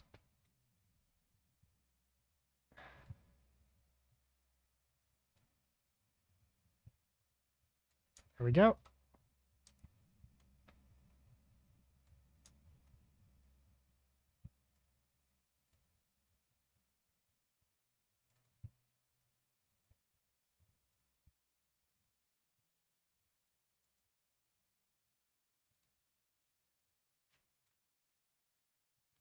Look at that.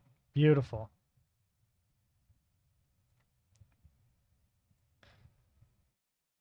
Okay, and then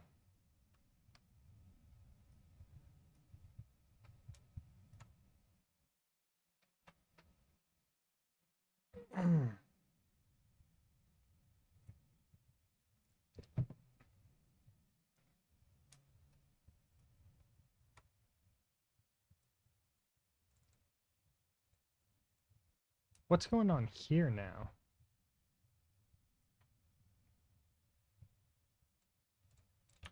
Output? No.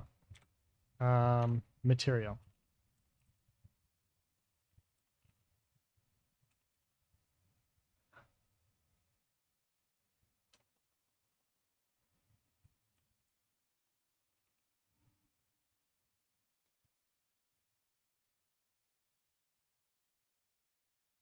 Like, I feel like this is right, but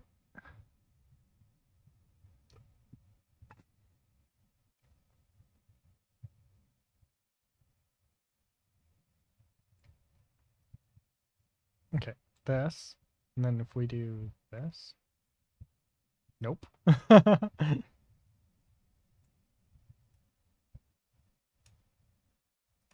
Oh, I see what this is doing.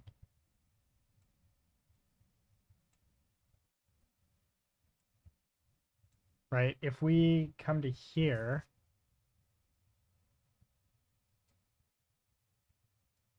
and we do input value, this seems like a lot of work for something that doesn't benefit us.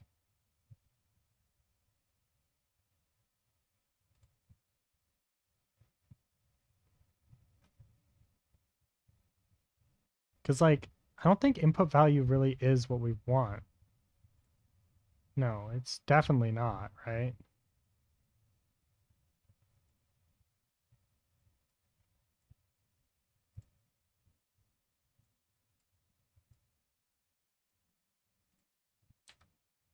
So how do I display this?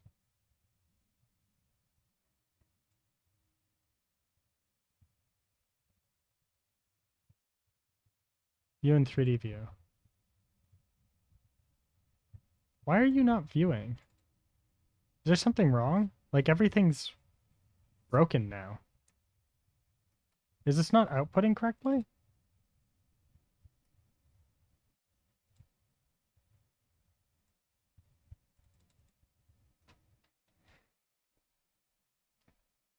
What are you trying to do?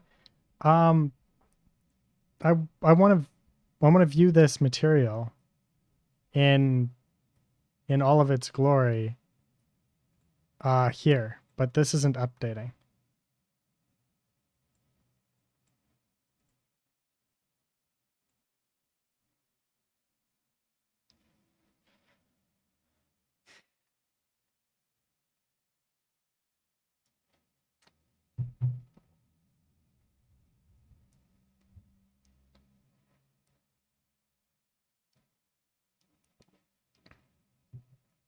Do you have any ideas as to why it might not be updating?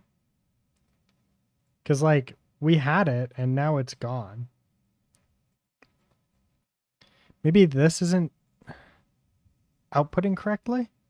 But this is supposed to be the output, isn't it?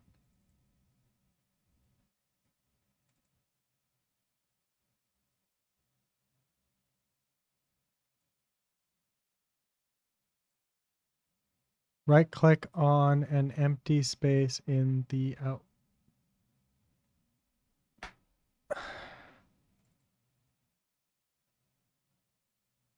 View output in 3D. There we go. Thank you.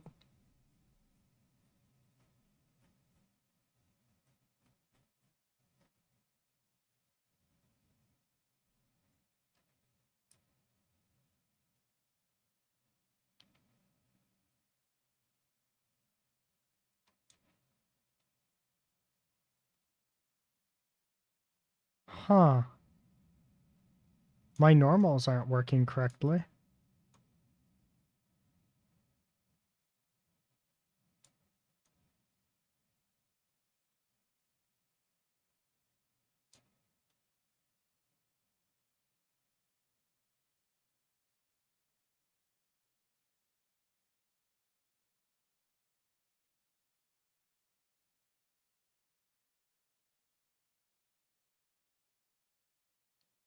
Reset and view in 3D?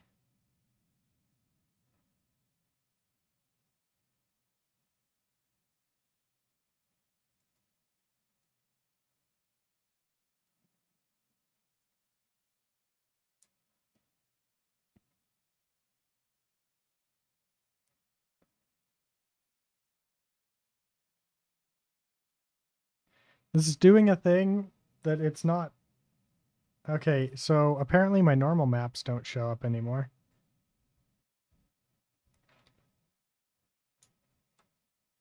What would be the result of them working correctly? They should be bubbled up. But they are not.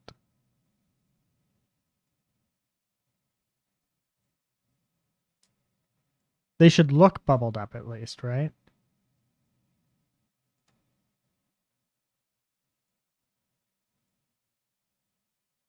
But they look really flat.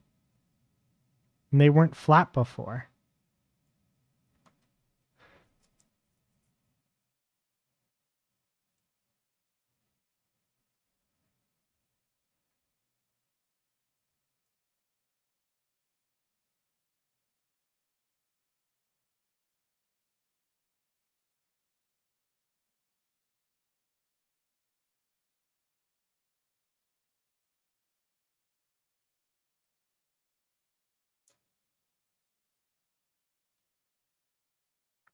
Everything is flat.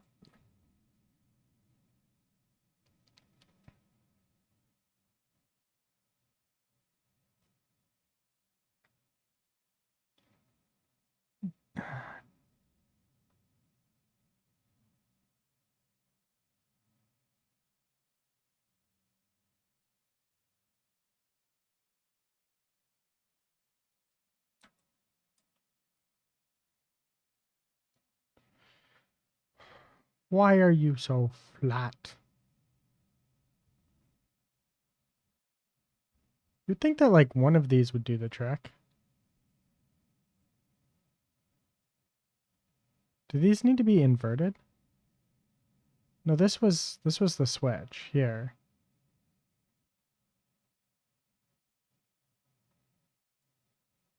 They still feel really, really flat.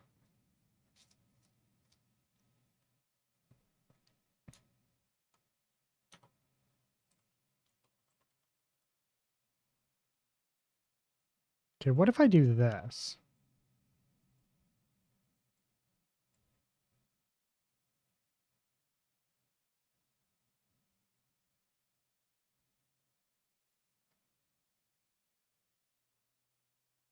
Oh, right.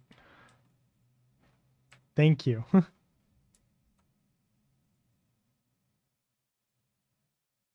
I changed this.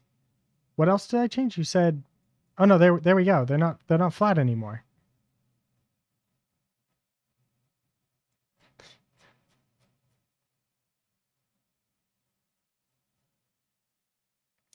There we go.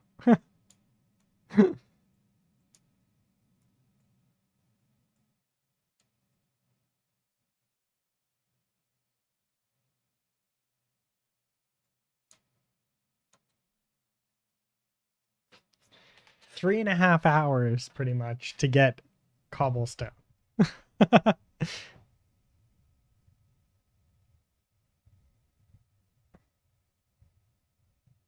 Not even truly the cobblestone that I want, but cobblestone though.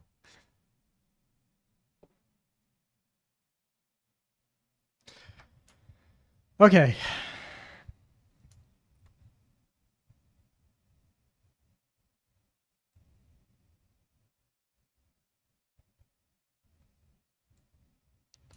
This does make me actually happy though.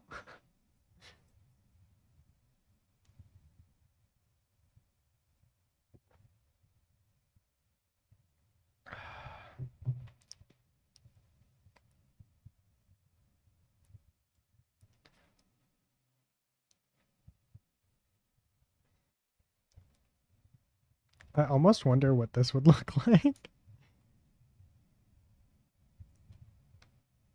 What is this? Background color palette. I think shape splatter blend.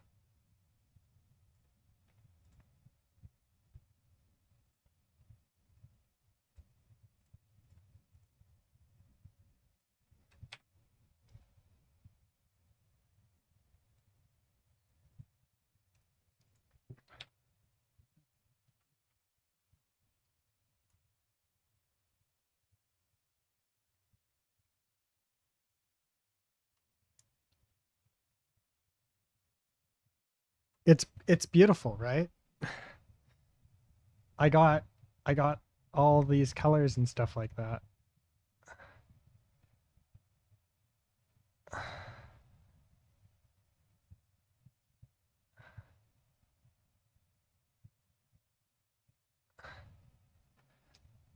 And then I have this.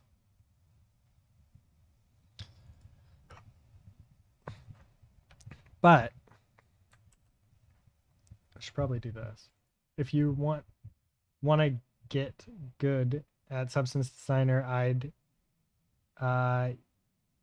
get some Daniel Figure tuts, especially the fundamentals are pretty good. I remember when there was something about stones too.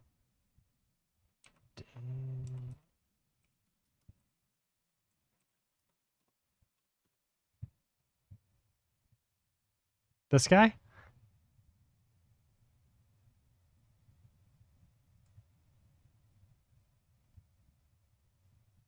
Substance utility nodes, tutorials.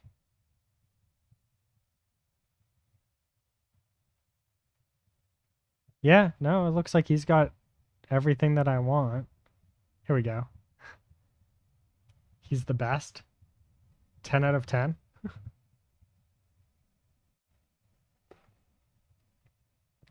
I think this is a material, not a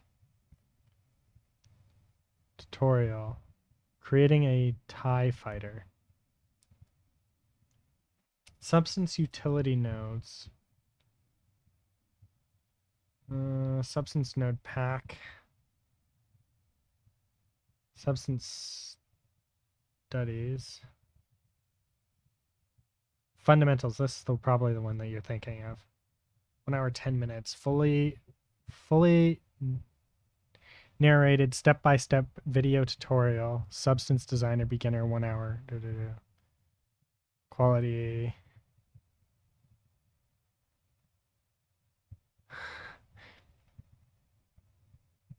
Single non-commercial. This does not apply to companies.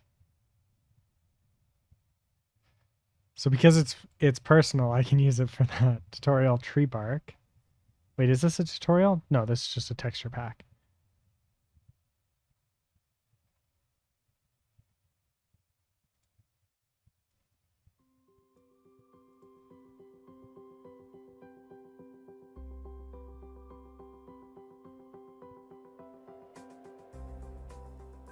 Oh, that's cool. He did things that I didn't know were possible. That he did exactly what I've been trying to do in a couple steps right there. What the fuck did he just do? Wait, that's the tile sampler. Into a tile sampler.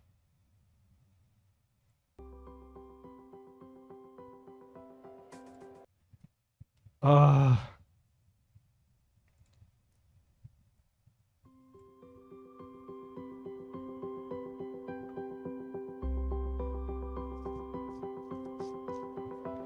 Oh. Oh, look at... Oh. Oh, yeah, you know? Alright, well, you know, just gotta send that to myself real quick, you know, and tutorial fundamentals. Just come over here and disregard to the girly friend.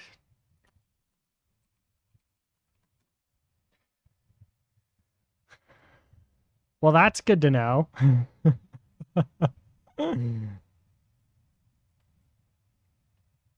So I'm guessing this guy did something at Blizzard. I'm guessing he was like a texture artist or something with Blizzard.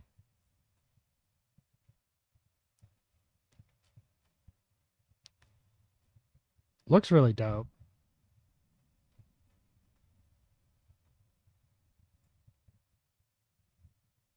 This material is part of Iceland biomes. Created for algorithmic.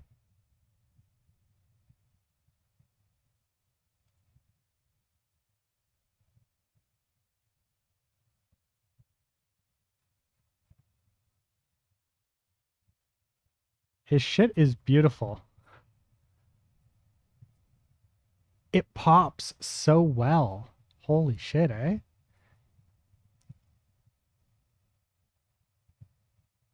Look how well that pops. It's crazy how textures work.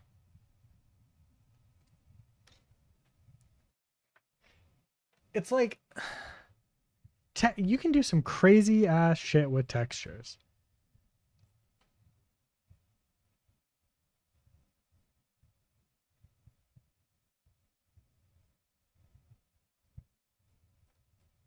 See, I would love to take his tutorials right now, but like I don't think that he would appreciate me streaming while watching it, watching his tutorials. And most of what I end up doing is like streaming and watching streaming while I learn, right? So I feel like he wouldn't appreciate that. But I'll bookmark this anyways. Mark this tab. Done.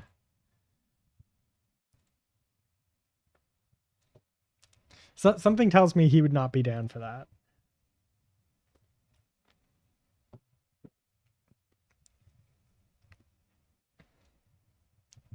I could do Substance Designer cobblestone tutorial.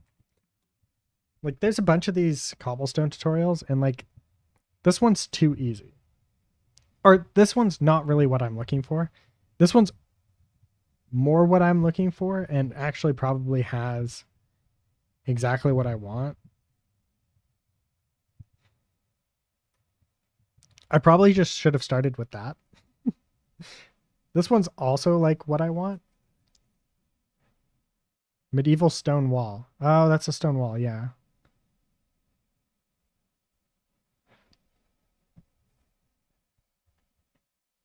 This one's kind of cool.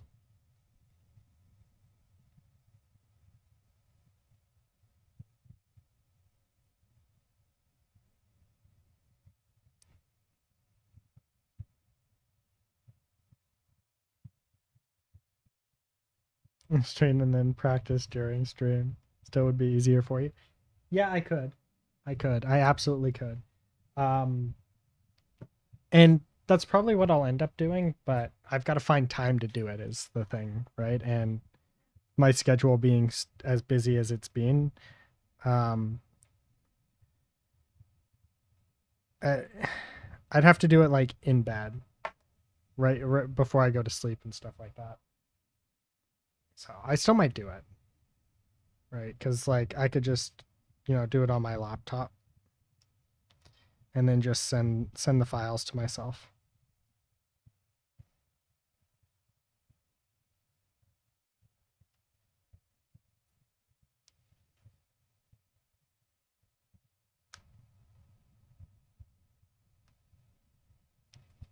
I watch tutorials in bed sometimes. Oh, I do it too. It's just for me, I have to, if I want to retain anything, I've got to actually be doing it while I follow along. Like I actually have to do it, so I actually have to follow the tutorials in bed. It's like the only time that I'd have to do it at this point. Because essentially I pretty much just like stream until I go to bed, or whatnot, and like my life kind of revolves around school and work right now. So I try to do all of my schoolwork on stream. Easy cliffs. In this series, we will cover how to make this cobblestone material completely in Substance Designer and entirely from scratch. This is not a complete beginner tutorial. It does require you have at the very least a working knowledge of Designer. That being said, I do explain all the reasoning and logic behind why I'm doing what I'm doing, and if you've seen any of my stuff before, you know what I'm about. There's 6 videos total, equating to just over 2 hours of your time. I tried to keep it short and sweet, while also going in depth enough to have some technique stick with you. We will cover height map and shape generation, we will look at techniques to develop foliage that you could use virtually on any of your materials, we'll walk through layering to build up an albedo map, and close out by giving you some ideas on how you could start building a roughness map as well. By the end of this series, if you followed along, you will have one completed cobblestone material, as well as hopefully a plethora of new techniques at your disposal to arm you with ideas on how to tackle your next solo material. To check out the videos, just click on the playlist in the video head here or down in the description. So in order to start off any project, right, we're going to need to start with developing a graph or a path. Okay, let's do this. How long is this thing? 7 videos. Oh my god, that's a couple hours. How the fuck am I gonna get through this? Okay. I need food if I'm gonna actually. How much time do I still have? What time? Class starts at 8, I think. Let me check when class starts, because I think I might have to call it to go get food soon. Let's just see what time class starts first. So I got 3 hours, and yeah, no, I'm gonna have to call it a day soon.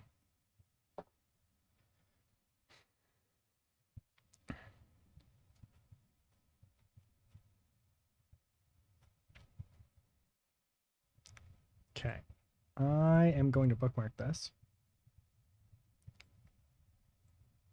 There we go. All right, yeah, I'm gonna call it a day. Let's go see who's streaming right now. Is there anybody on in the 3D space that is streaming art? 3D modeling. Let's hope that everybody who's in 3D modeling is actually doing 3D modeling.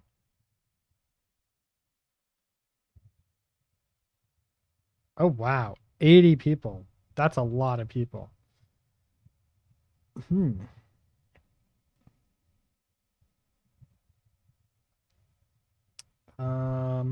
Let's also add English.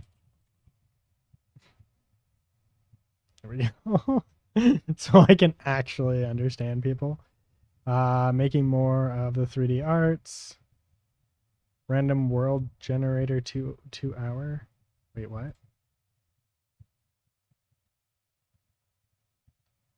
Random world generator 2 hour art challenge. Okay, we're doing this guy because random world generation is fucking cool.